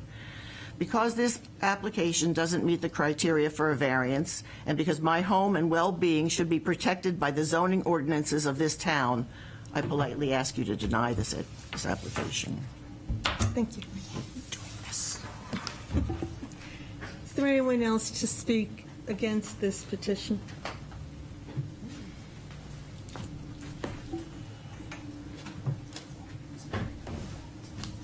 Hi, I'm Carol Hollis, and I live in Portsmouth. And I've submitted a letter, and as I said in the letter, I hope that... Carol, we need an address. 557 Union Street. Thank you. Got to ask easier questions. Okay, please go ahead. I hope the ZBA takes into consideration the intent of the existing zoning ordinance. The criteria for granting a variance must include having a hardship. Wanting a larger house is not a hardship.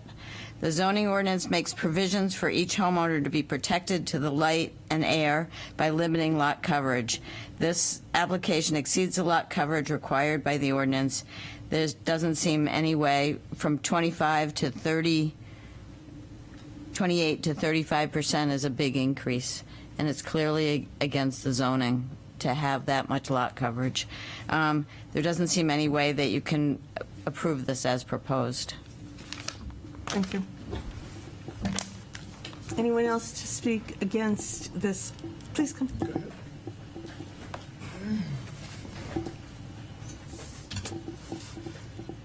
Hi. I too hate doing this. So, and it is really hard to, publicly. I mean, I just met these people. They're, I don't. So, anyways, okay. My name is Jen Benjamin, and I'm a resident of Portsmouth. And this Do you have an address, please? 180 Sherburne Avenue. Thank you. And I've lived at 180 Sherburne Avenue for 20 plus years. I'm also a 30 plus year professional in the field of landscape architecture. I definitely am not particularly eager to stand in the way of any neighbor renovating. But my concern is that the proposed changes do not reflect the scale and character of homes and properties in the neighborhood and would set a precedent for similar requests in the future. Our neighborhood consists of a variety of architectural styles, certainly dominated by the New Englanders and Foursquares. Most of the homes in this neighborhood were initially owned by those of more modest means, and the houses grew or were enlarged by adding a half bath here, a mudroom there, resulting in quirky bump outs in the original structure.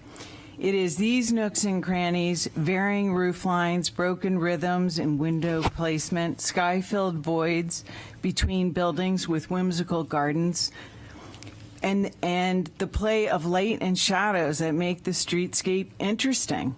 This is our neighborhood. Let's break down what presently exists at the Franklin's property and what is being requested. The coverage of the Franklin home, garage, and deck is 1,954 square feet. This is already 3%, or it's more than 8% greater than coverage allowed.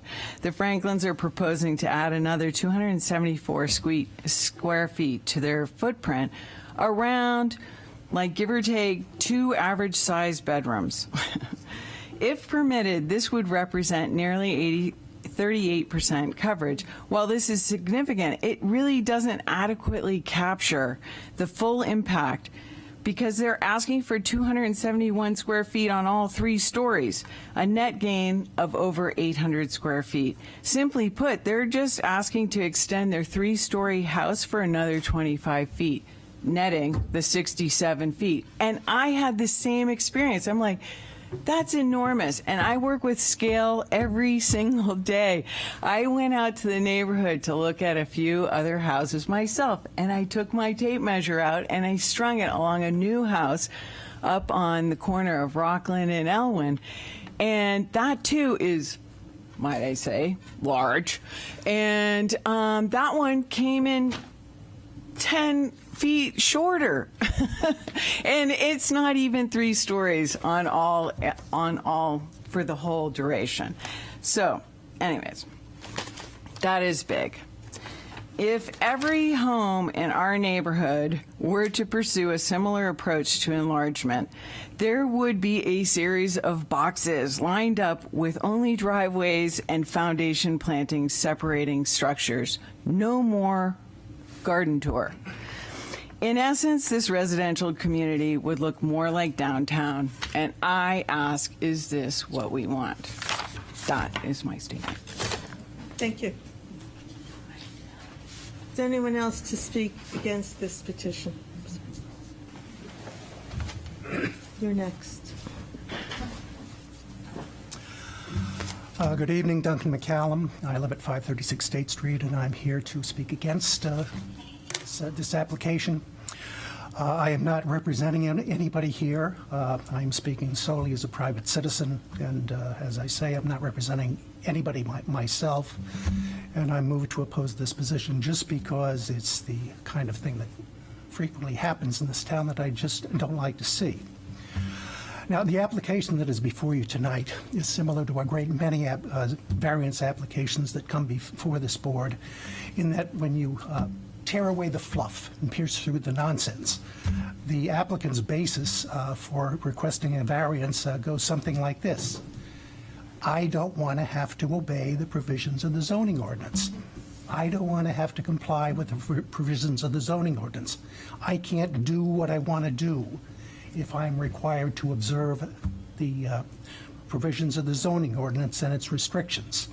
Or a variation, which we often see, I can't make enough money as I would if only I didn't have to obey the requirements of the zoning ordinance. Well, if that is all you have to offer, then there is no occasion for granting any variance, because that's what zoning is. You don't always get to do what you want to. Zoning is the reason why Walmart cannot erect a Walmart supercenter in the middle of a residential neighborhood. It is the reason why you can't open a strip club or an adult bookstore next to an elementary school or a middle school. It is the reason why you can't open a pig farm next to a row of waterfront restaurants.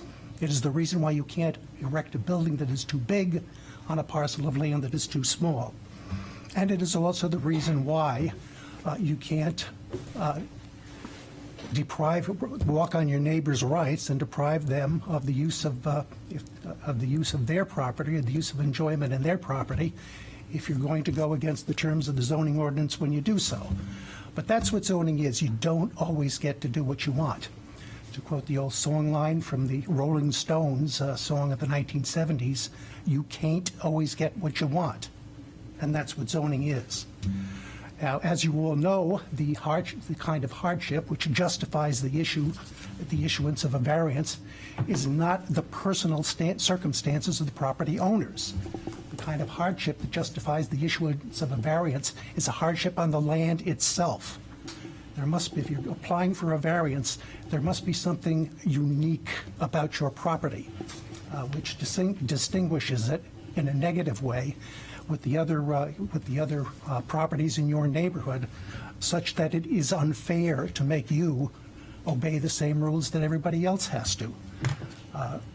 Now here, there is nothing like that at all. The applicant's property is wholly typical of all of the other properties in that neighborhood.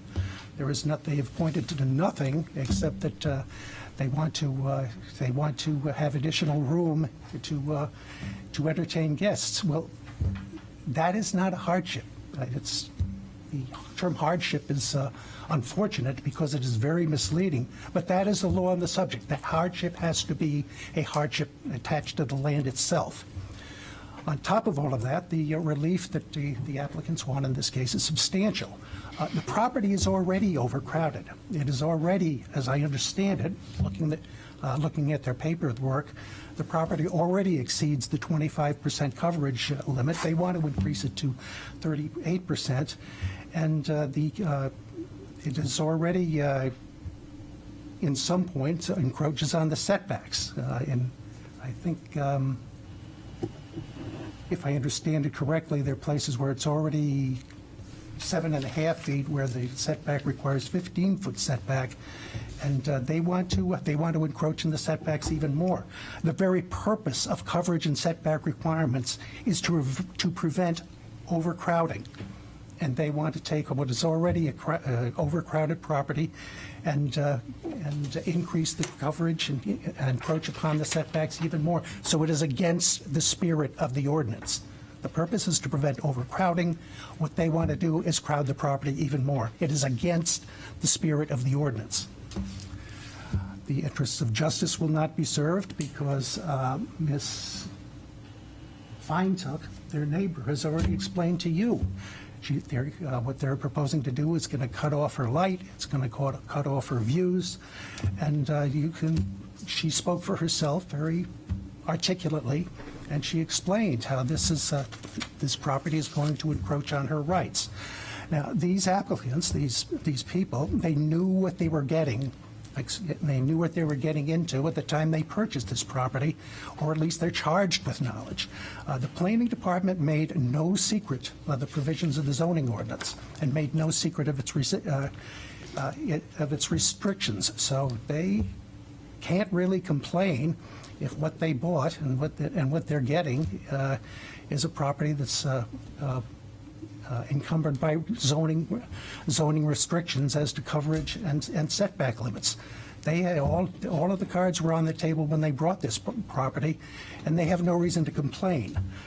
And this evening, they have offered nothing except they can't do what they want if they have to comply with the requirements of the zoning ordinance and all of its various restrictions. So, because there is no hardship, because what they were asking to do is against the spirit of the ordinance, and because it is going to do an injustice to the neighbor, Ms. Feintuck, and therefore is not going to do substantial justice, the variance application must be denied. Thank you. Thank you. Is there anyone else to speak against this petition?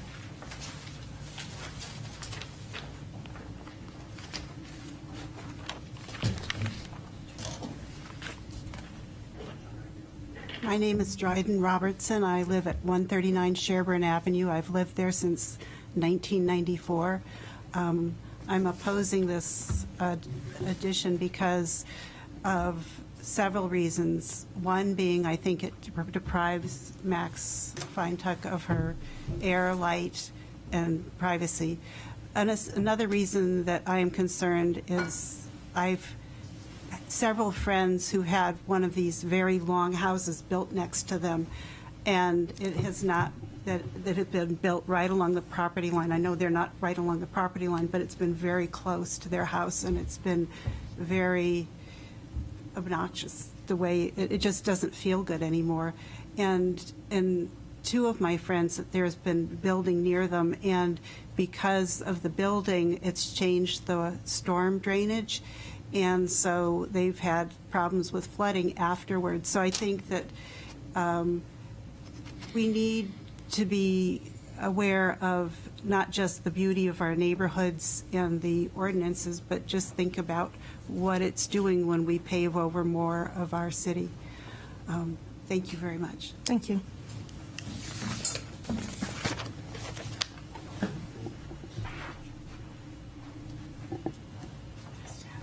Good evening. My name is Steve Scott. I live at 377 Richards Avenue. I'm right around the corner from them. My house was built in similar time frame. My great-grandmother built it in 1899. So I can appreciate the fact that you've got a house that does not necessarily capture what you want in a, as you mentioned, a 21st century process. But you've had folks that have lived in that house, also a doctor, and also a housewife who had a second job, or had her job in that. She was a music teacher. You had two children that lived in there, so I can't understand how the need is that great in order to expand the house that significantly from what it currently is. When I went and undertook a project that required coming to you guys, it was intimidating as heck. And one of the things that I kept hearing from you was that the distance between homes was necessary, the reliance on the setbacks was necessary for light, for air, but also for public safety, so that you could get people back there if there was a fire or something emergency nature. So I think that in the neighborhood, a house of the mass that you are looking at, if this is granted, is just completely out of character. I appreciate the fact. The other thing that I did notice, and I don't know if you can speak to it, you've got the solar panels, and I do as well. I'm going to be replacing mine, but I found out that the city changed the dimension from the peak that you have to be, and I don't know that they're as low as they need to be. They're supposed to be 18 inches from the peak, and the purpose for that is if there's ever a fire, so that the firemen can get in there. When I looked at it, it didn't look as if it was that much. Because you're looking at an elevation. Okay. No, I'm sorry. It's Okay. not I'm sorry. even our I'm purview. sorry. We don't do That's- solar panels. Yep. Very well. So thank you very much. Okay, thank you. Is there anyone else to speak against this petition? Oh.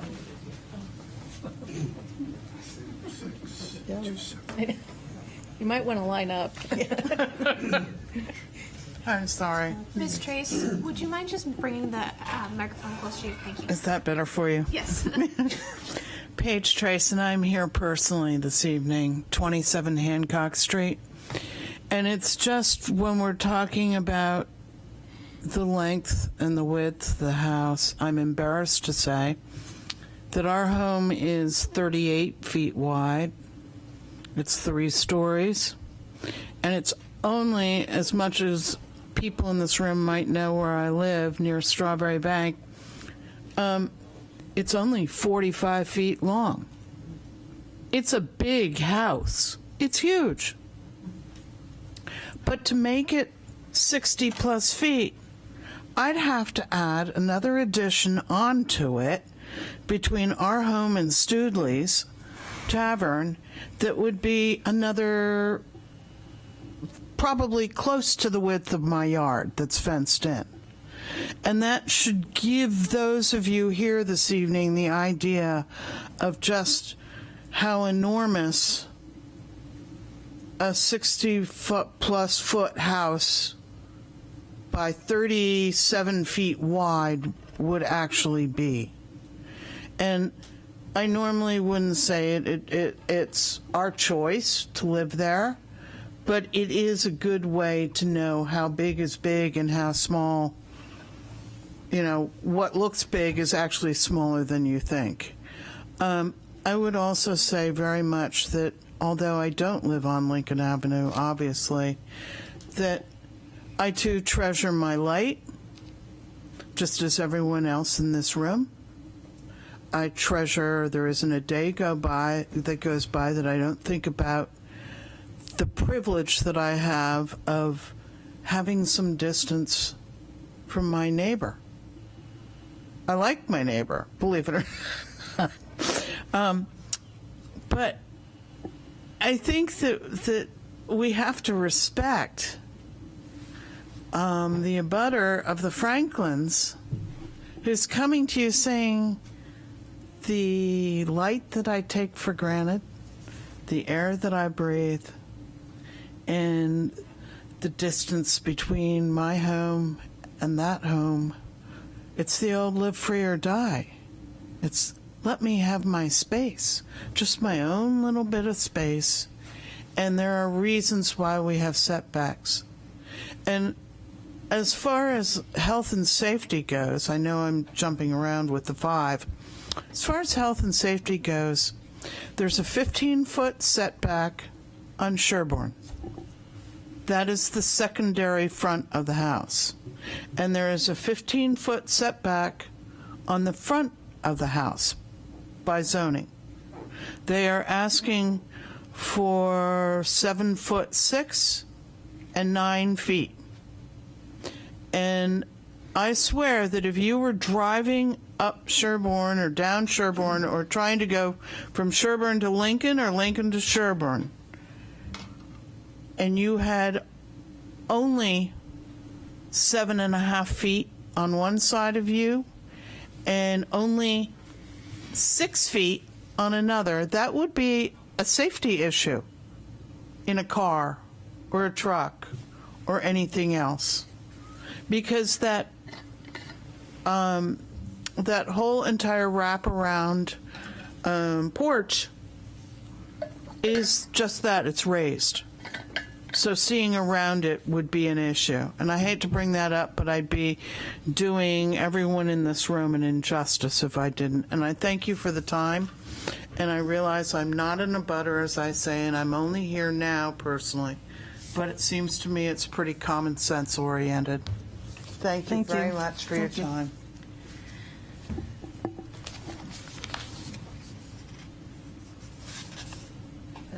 I sent you a letter. My name is Ellen Cohn, and I live at 124 Broad Street. And I lived in my house about 38 and a half years. My house is not a big house. It's 709 square feet. But I have large Victorians on either side of my house that have been purchased recently. And luckily, the people who abut me made the choice to renovate their house within the footprint of the houses. So it hasn't had an adverse effect on me. This house was renovated 5 years ago, where the family moved totally out. So it's not like it's not in the 21st century. And I think it's the abutter who is going to be suffering the hardship, not these people. I'm a professor at UNH. I've had to also remotely teach during the pandemic, no longer, but I do have occasionally meetings, and I can do it within the footprint of my house.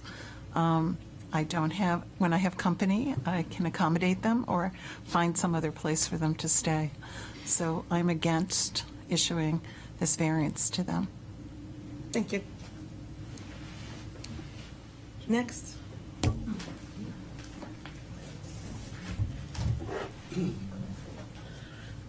Esther Kennedy, 41 Pickering Ave, and I want to thank you all for being in this extra warm room tonight. But I'm against this variance. And, we heard tonight neighbor against neighbor, which is very sad in our community. But the reason we have zoning laws is so it's really clear. And I do not believe, in my mind, that the hardship has been met. And so I hope the board sees that. because we shouldn't have to have neighbor after neighbor if we all know the rules and the laws. And the people coming to here, if they hear the same thing, the hardship must be met, and it hasn't been met, then that would take care of some of the problem. And I know you folks have been doing a great job of that, so I ask that you continue tonight. So again, I'm here to support Max, and I am against moving forward with this project. Thank you. Thank you. Anyone else?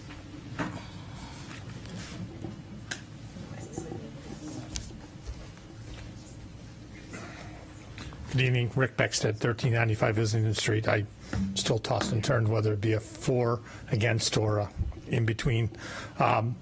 I actually am a friend of Max's. I will disclose that. I have actually visited her home, looked at some work, sat in her backyard, and I think we actually shared a drink together.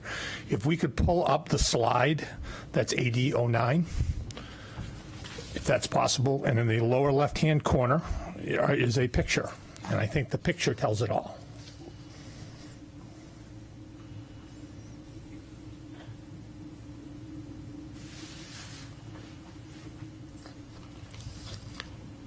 Okay, the one on the bottom left, I don't know if we can zoom in on it or not, but the applicant's house is the yellow house with the two-car garages there. Directly behind that is Max's house. Now, basically what we're doing is we're adding onto the back of this house 26 by 30. That's roughly about 780 square feet. But you've got to times that by 3, because that's not one floor, it's not 2 floors, it's 3 floors. It actually creates a massive wall that the light that you see there shining in Max's backyard will no longer exist. And that is part of this board's responsibility, is light and air. And I know property rights, whether they be new or whether they be old, but it has to be taken into consideration, the property rights of the people that are around the people that just purchased a home. It's most important.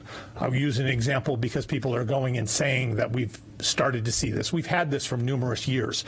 There's actually a very massive building that was added to, a garage was taken down and added to on Wybird Street, which is probably one of the most controversial homes that are actually there. And that, to this day, I know for a fact, people probably look at it when you see it and regret actually approving that. To this day, it still is controversial. So I just offer that as advice to the board. Again, I do not feel that this application has a hardship, but light and air, Max does have some rights when it comes to that. And that view and the light that she enjoys today will no longer be there if the variance is granted. Thank you. Thank you.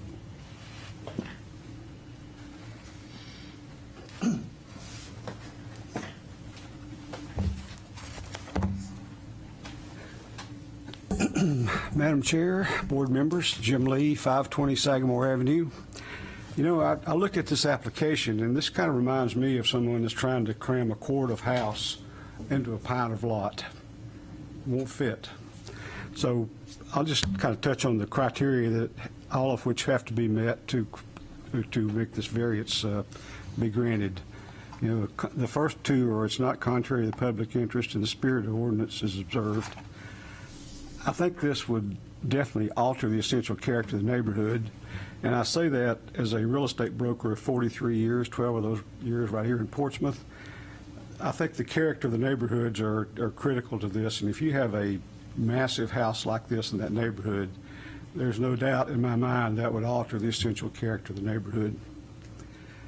To concur with my fellow realtor who said the property values could be diminished, I pretty much agree with that. I think if you have something that's so out of scale and out of character with the neighborhood, it cannot help but have a negative effect on the property values, because it's just, you know, you're driving down the street and there's this house, this house, this house, and there's this house.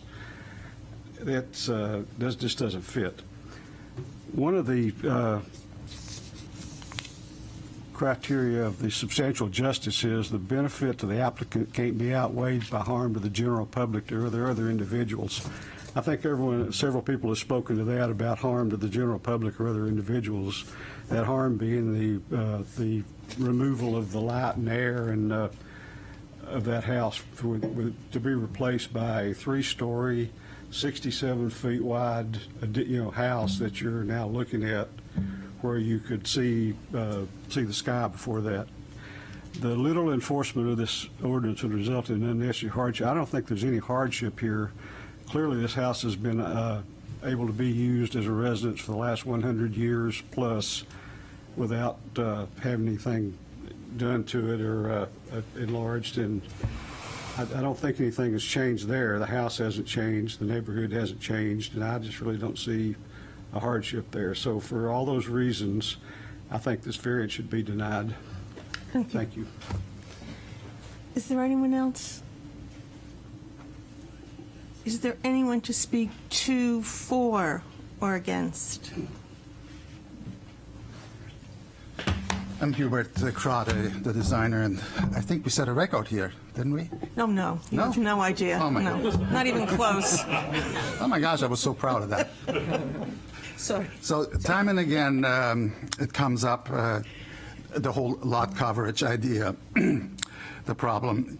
So what I'd like to remind everybody, we are taking away an existing garage that is located way too close, only a foot or two away from two adjoining properties. We are increasing the footprint by something like by close to, what did we say, a little over 300, roughly 300 square feet. 180 square feet of that, so more than half of it, is the wraparound porch. So it's not as much as it's cracked up to be. As to the height and all that and the light, when you look at it where the sun comes from, yes, it's mid-morning sun will be taken up a little bit. I agree with that. We had looked at that and we knew, okay, we're going to help the neighbors on the Sherburne side. We just can't help everybody. And I would also like you to consider the following. If we took out the entire porch and I just barely modified the proposed addition, we would be entirely within the requirements of the ordinance. We would get a permit, we could build, and none of this would be happening. Of course, what we're presenting is the preferred solution for my client. Heard now also a couple of times, this house was great until now. Well, it's the 21st century, and it's past the pandemic. A lot has happened since this house was built. This town has changed massively also. And with all due respect to Mr. Lee, who was a fabulous realtor, we are adding some significant value to that house. And that will definitely lift the value of the house, of the properties around. I'll rest my case. Unless you want me to go on and on. No, that's good. Not so. Thank you. We got it.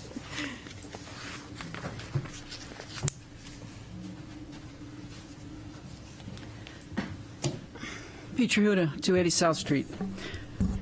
I believe this is a case where sides matters. And please look at your criteria. All of the other speakers have gone through them, gave you the pros, the cons, and it still comes back to the sides and the impingement upon the neighborhood that this would cause.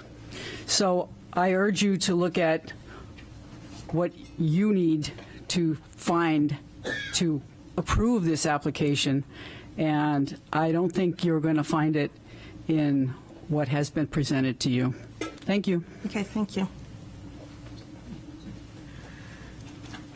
Anyone else to speak to? Yes. I just want to make a clarification, too, on what I looked at on these documents. Again, it's Jen Benjamin, 180 Sherburne Avenue. The part of that footprint that's being taken away is I know it counts as structure and footprint, is a 24-inch high wood deck. So causing... No, I'm sorry, that's not included in... It is in the 1,900 square feet. That's It what is? it is included. So that is having absolutely Okay, sorry. no impact on anyone. And in fact, that's really the garden space of that property. And I think that's really important because that is infilled with 3-story high addition. Okay, thank you. Since when do you count the deck as your house is It's a raised deck. footage? It It's is. over 18 inches. Okay. Is there anyone else to speak to, for, or against? All right. The public hearing is closed. Could we take a 10-minute break? Yes, before we're we taking a deliberate? 10-minute break. We're past due. Thank you.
So, what would you like to do? I'll start off the discussion. Okay. When I first saw this, considering the size, I was a little dismayed. I'm a little more dismayed about the comments made tonight.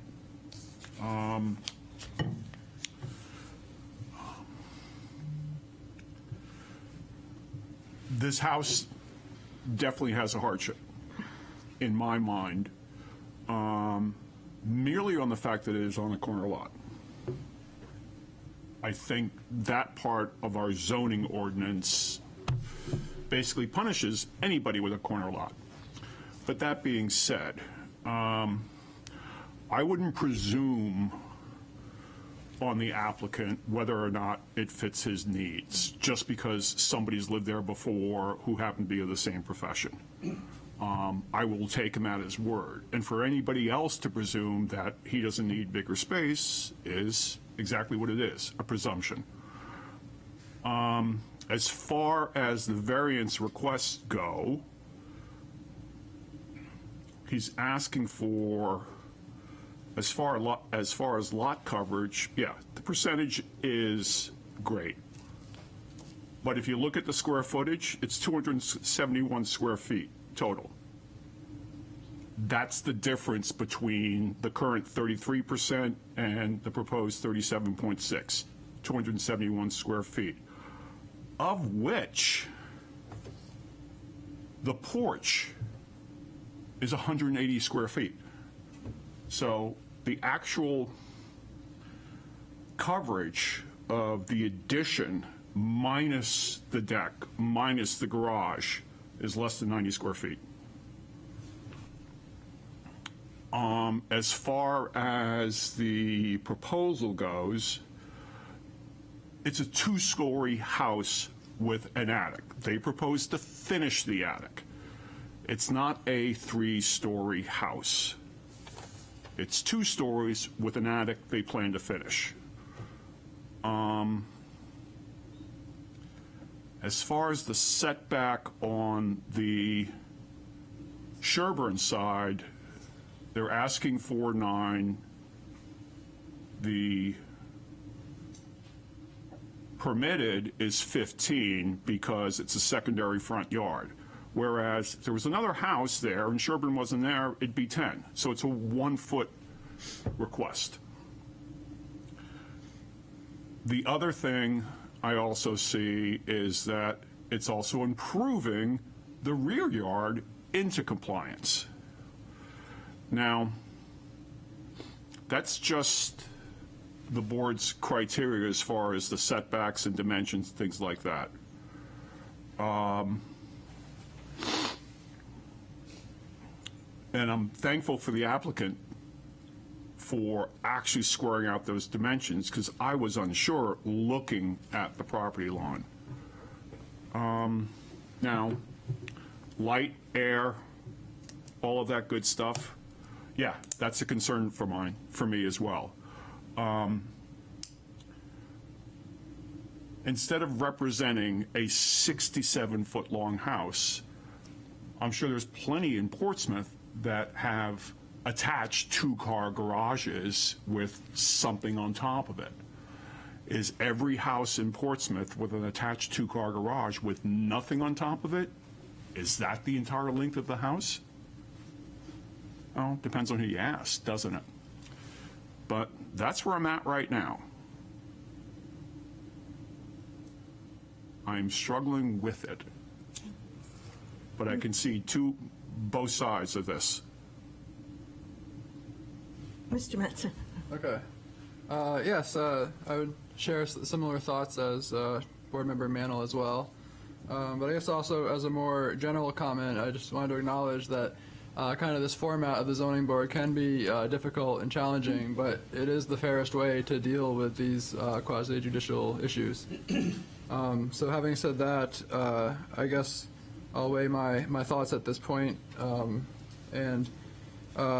Yeah, one thing to point out is I can see the potential harm to the abutting neighbor on Lincoln Ave. Something we have to weigh is, does the benefit to the applicant outweigh the harm to the public, and that neighbor being a member of the public? Another thing, though, is that the existing garage is very close to both of the property lines, and the new addition itself actually becomes within the setbacks of the actual structure.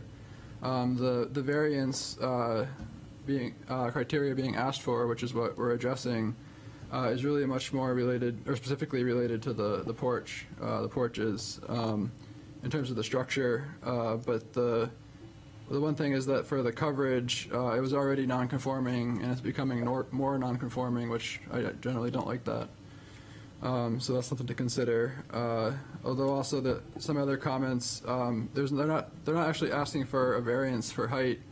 I can see that the mass is definitely a factor here, and that's not really, mass isn't part of our criteria, but it's something to weigh, because we are considering how that can have an effect on the public interest, and whether or not it's in the spirit of the ordinance and the neighborhood. So that's definitely a factor. And additionally, the neighboring lot is almost identical.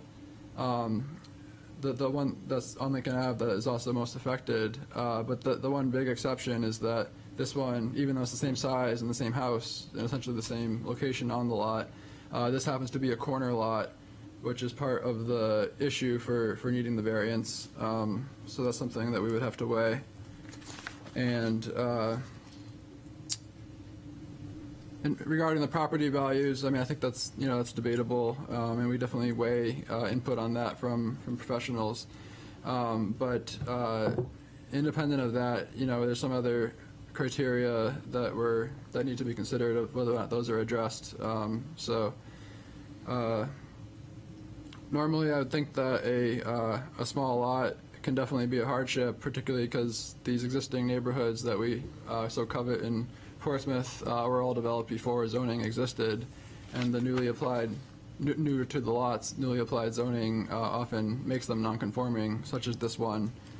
But I do, because of the neighbor who is most affected, does also have a very similar lot, except for the corner lot difference. It definitely makes it a challenging decision.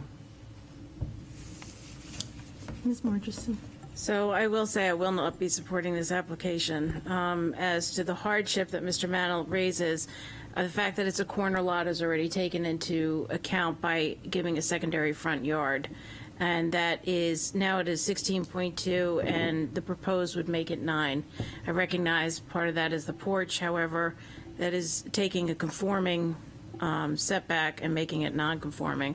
I recognize that the right yard, which is actually the back of the house, would come into compliance, but I believe that is more than offset by the significant increase in building coverage. I think 38% is really a very big increase, and it is well over the 25 maximum that is allowed by zoning. So I, respectfully, I know you're trying to make use of your house, and I understand that, but I just think that this really is not an application I can support.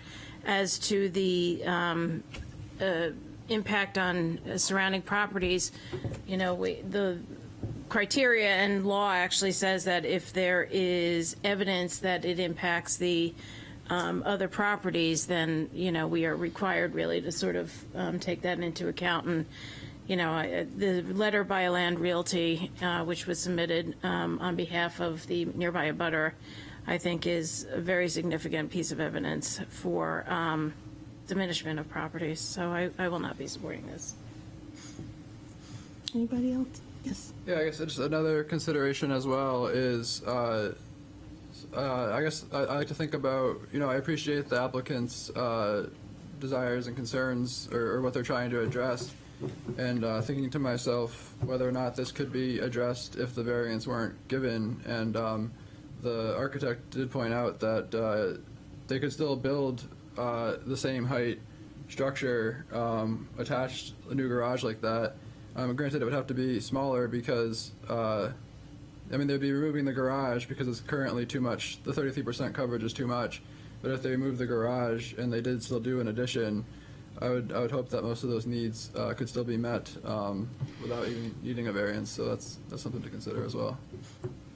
Anything to add, Mr.? We should probably get a motion at this. Anything to add, Mr. McDonald, before we? No. Now you have to talk. All right, I'll talk. I have to say that I don't get it. I mean, this addition could be built. There's almost nothing that this is asking for that would prevent this from being built. It's not too close to the neighbor's yard. It's not too close to the back. I know these are all called different things because it's got a secondary front yard. It's not too close on the sides. While it's tall, it's allowed to be that tall.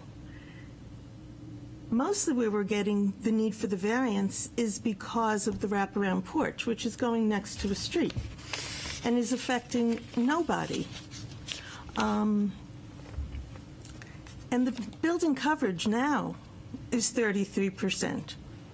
And the primary front yard now is 7.5, and that's staying 7.5. That's not changing. The building coverage is going to 38%, but the porch, again, the porch is half of that. So we're talking about 2.5% for this building. So it really barely needs us, whether we like it or not, to give it a variance. And so for me, what they're asking for, whether I love the project or not, is very small. And I don't think how we feel about how someone chooses to use that space is a consideration for this board. It doesn't matter. When people tell me that they're doing it because they're hoping the parents can live in it afterwards, like, it doesn't matter to us, really. I guess that's, and in terms of property values, I don't know, I'm no expert, but the streetscape is not going to change. The front of that house is going to look very much the same. So that's what I'm thinking. And it doesn't make me happy to say this. So, a motion? I'm sorry, I'm always looking the wrong way. I wasn't ready for the motion, but yeah, just another minor comment that I'm struggling with is the front porch is the issue with the setback, and that's on the street side, and so that's away from the neighbors with the concern, whereas on that side is actually becoming further away because they're removing the garage. Granted, the garage is a 1.5 story, or essentially a 1 story with the sloped roof, versus this is a taller structure, but again, that's not what we're granting the variance for, so it's a challenging decision. Yes, Ms. Murchison. There is no problem with the height because it's under the 35 max. I guess I will just reiterate that the spirit and intent of the ordinance is to prevent overcrowding and overbulking of lots, and I think this really does this. This is a big increase in lot coverage, building coverage. I'm sorry. 5%. And I'm going to say that they're allowed to do this without coming to us. Without the wraparound porch, That building would still increase be there. the coverage from 33% to 34%. Right, and therefore, I'm having a hard time with my... Well, they would still need, they would still have to come to us because the primary front yard, this is a non-conforming building. It's a non-conforming Yeah, lot. so not a building. they would So still have to regardless come of to what us. they do, they still have to They're come gonna back have to here. have almost anything. Yeah, they would have to come to us.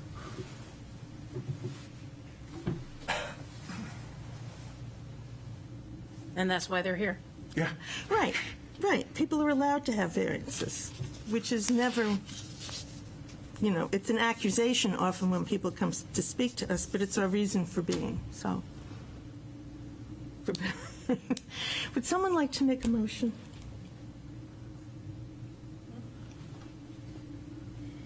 I'm sorry. I will offer a motion. Okay. And I move that the application to approve the plans and dimensions presented not be approved. Okay, is there a second? I will second that. So it's an would you like to application to deny. Applicants, you're moving to deny. Would you like to speak to your application? There's the criteria. Oh, all right. Sorry, I have to bore you to death with this, but here goes. Well, actually, for It's- denial, it's you just has completely to. essential. But for a denial, you just need it that for it to fill Just- one problem. Right, it doesn't have to. Pick one.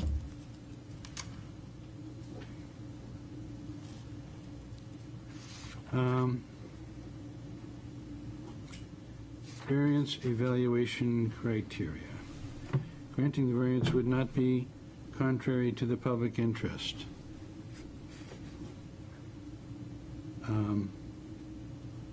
That's a yes or no. And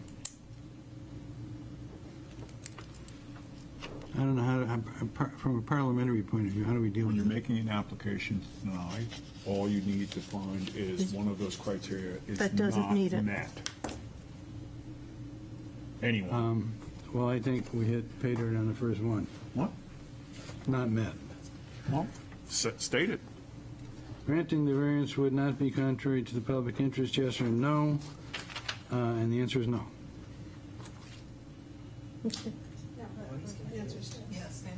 No, the answer would be yes. That it's not, no, it asks if it's It contrary. doesn't meet the criteria, so it's, the finding It's of a yes or no. no is whether or not it meets the criteria.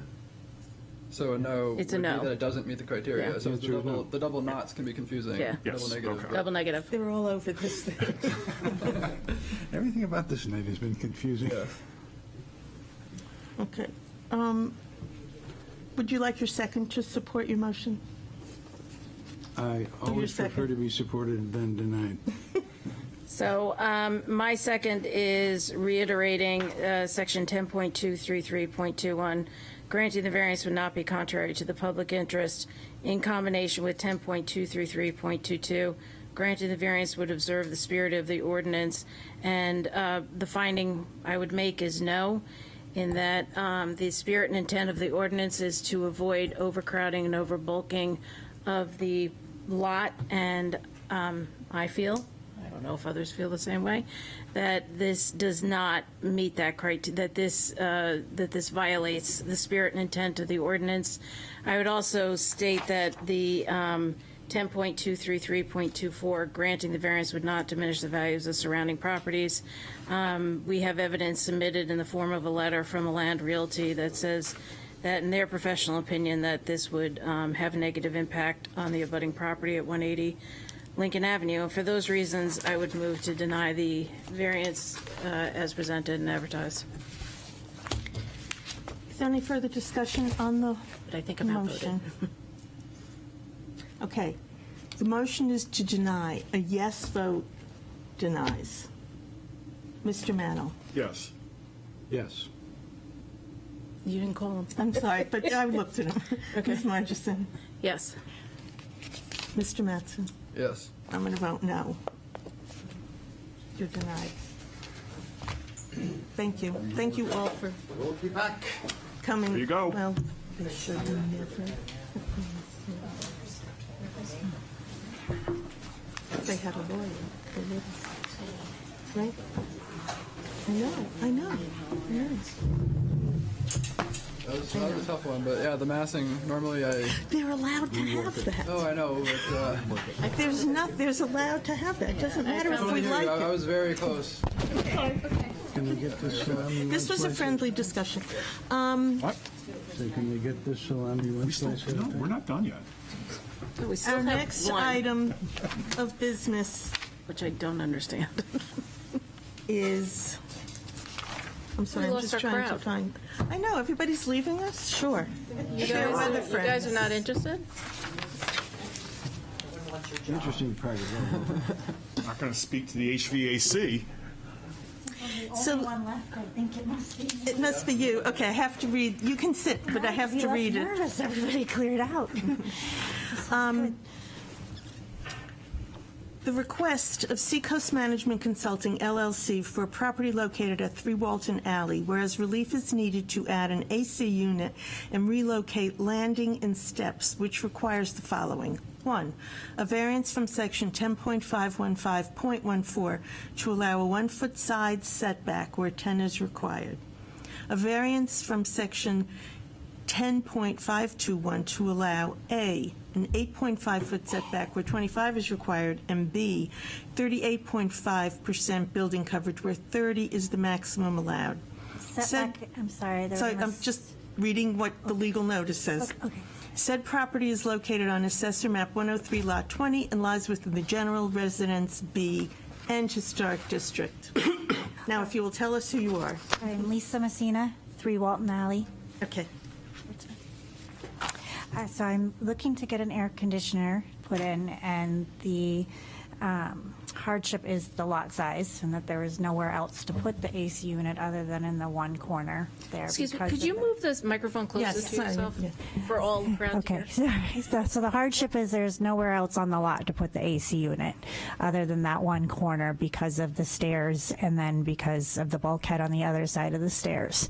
And then the side of the house is, the lot line is right on the side of the house. There's nowhere on the side. And then the other side of the house is the driveway. So, and the gas meter. So there's really just that one corner to put the AC unit.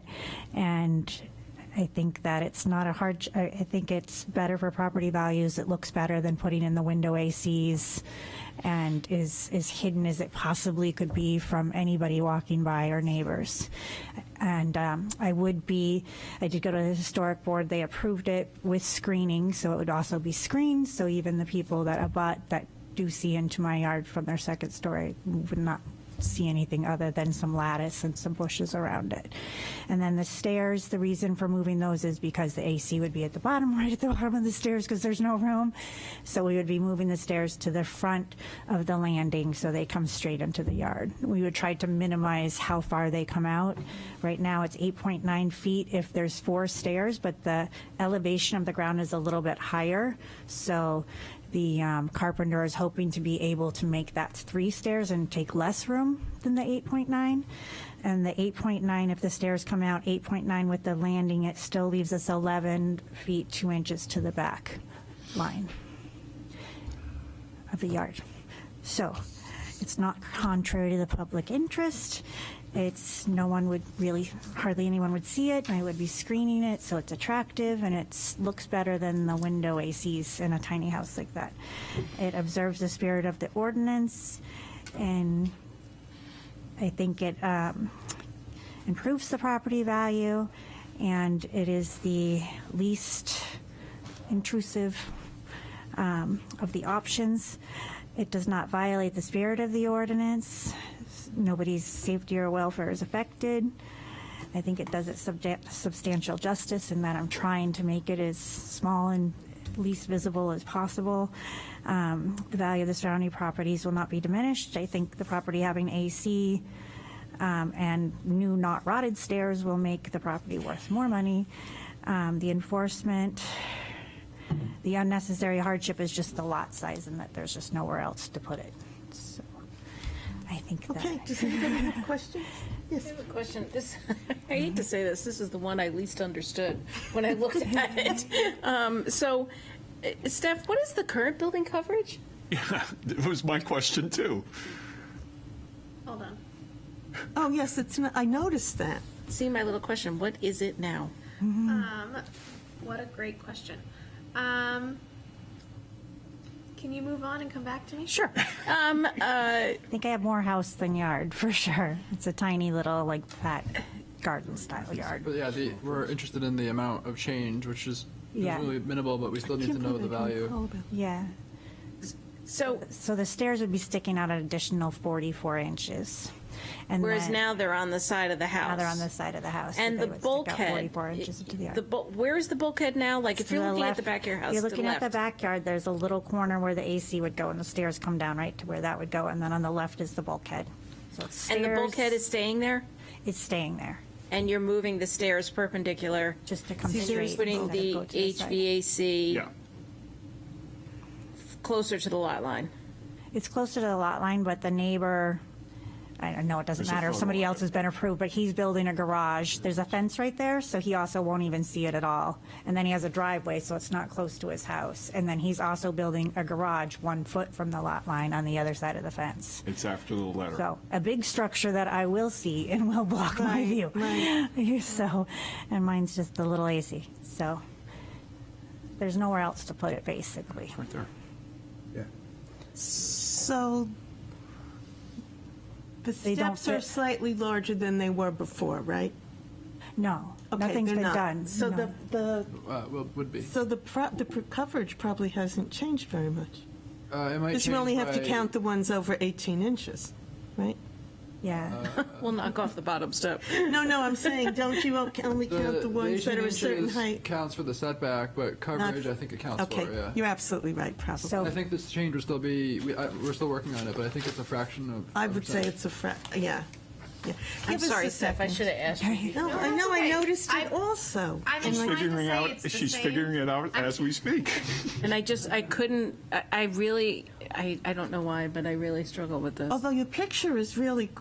Yeah, I probably should have looked at the picture. I'm not an artist, but No, I tried. it works. It works. I think I was going on the description more than anything else. If I could ask a clarification, so is there currently an AC unit? No. Okay.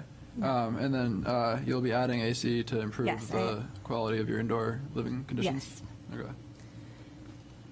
So the steps are already there. Steps are already there, they're rotting. Bulkhead's already there. And the bulkhead's already there. And we're just adding the AC unit. We're just adding the AC unit on the right and then changing the stairs to come straight instead of on the side. Okay. So that you don't walk into the AC unit. That's a good change. We're trying to keep it as minimal from the setback. I still want to have like a little table in my backyard or something, so I don't want to take up all the yard with stairs either. And, All right. I'm sorry, Steph. No, you. No pressure. Any one of us could have done this. I guess. I should have We could asked probably, before. Move on to. I think that we Okay. can. Are there any other questions? If not, is anyone to speak to, for, or against this petition? Anyone? I have to say it. Is there anyone to speak to, for, or against? Okay. The public hearing is closed. What happened to all those massing people? Motion? I'm waiting on my You are- answer. you are waiting? Oh, okay. Only for purposes of the, yeah. Lisa, what is the width of the stairs right now? Hold on. It's probably 36 inches. Currently, they stick out from the landing. It's 44 inches for the 4 stairs. We're going to try to make it 3 stairs coming out. I think it's But with the 43 landing inches. and the 4 stairs, it's 8.9 That's the feet from the house. Oh, okay, now. I'm sorry. You said now. I'm sorry.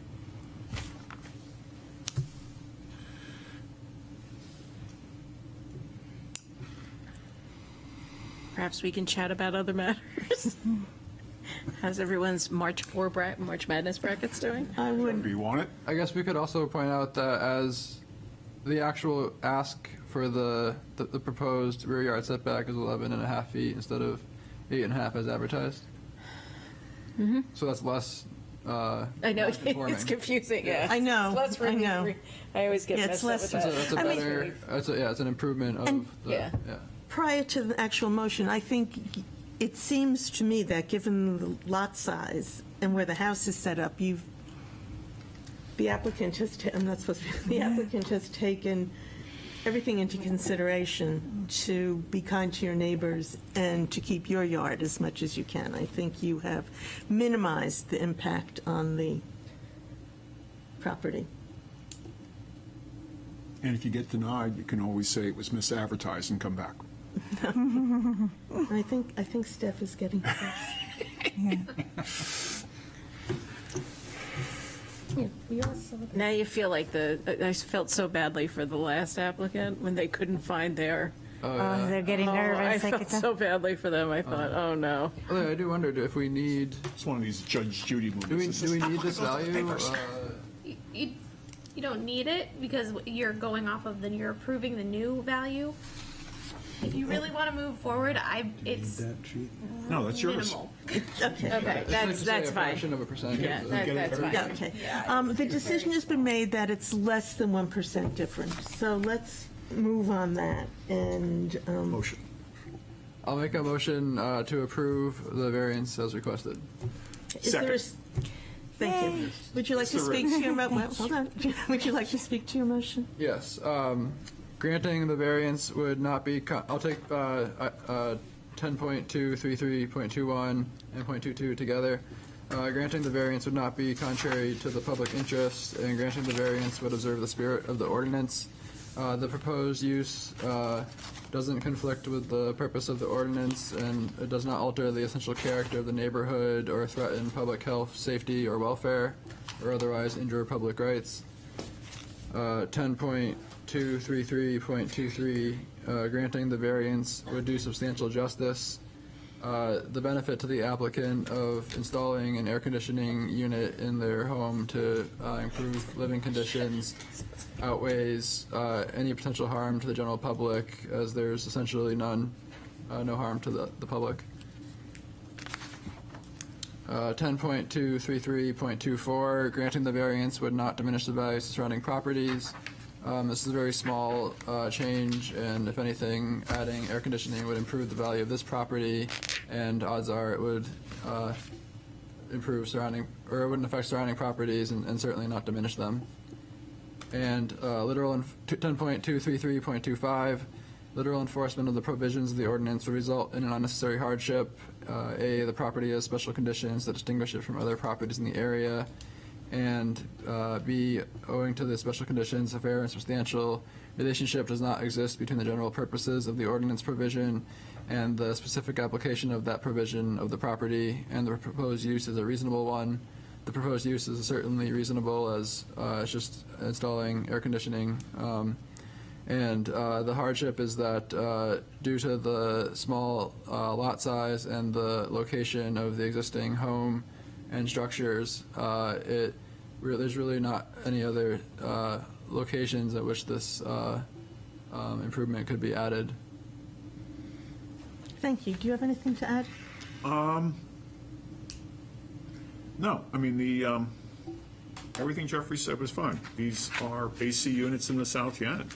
I mean, they will never be conforming because the South End will never be conforming. I do.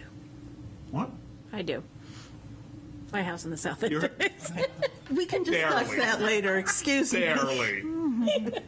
Oh, okay. Okay. So, So- yes, yes, I agree. If there Thank is you. no further discussion, then we will vote. I'm sorry. Sorry, point of order. Was there a stipulation on there or no? No. To recognize the 11.5 Oh, setback? I made it in the comments, but I'll add it to my motion. Is that the Thank you. this new business item was advertised as an 8.5 foot rear yard setback, but it's actually an 11.5 foot rear yard setback. So the applicant is actually asking for less relief in this variance. Thank you. Now, if there is no further discussion, we'll vote. And a yes vote is to allow the air conditioning. Mr. Mannell? Yes. Mr. McDonald? Yes. Ms. Margison? Yes. Mr. Mattson? Yes. And the chair votes yes as well. Yay. Sorry, Thank one you. more point of order. That was for the AC unit and the reconfiguration of the, That was the for, steps. yes, Okay. yes, we did not break them up. Okay, So you'll great. you'll have a good summer. Oh, yeah. Good. Thank you. Just Thank you for your fine. patience. All right, thank you so much. Madam Chairman? Yes, Motion to adjourn? I think we can. Just I'll leave. second that. Second. Hit the hammer so you can start recording.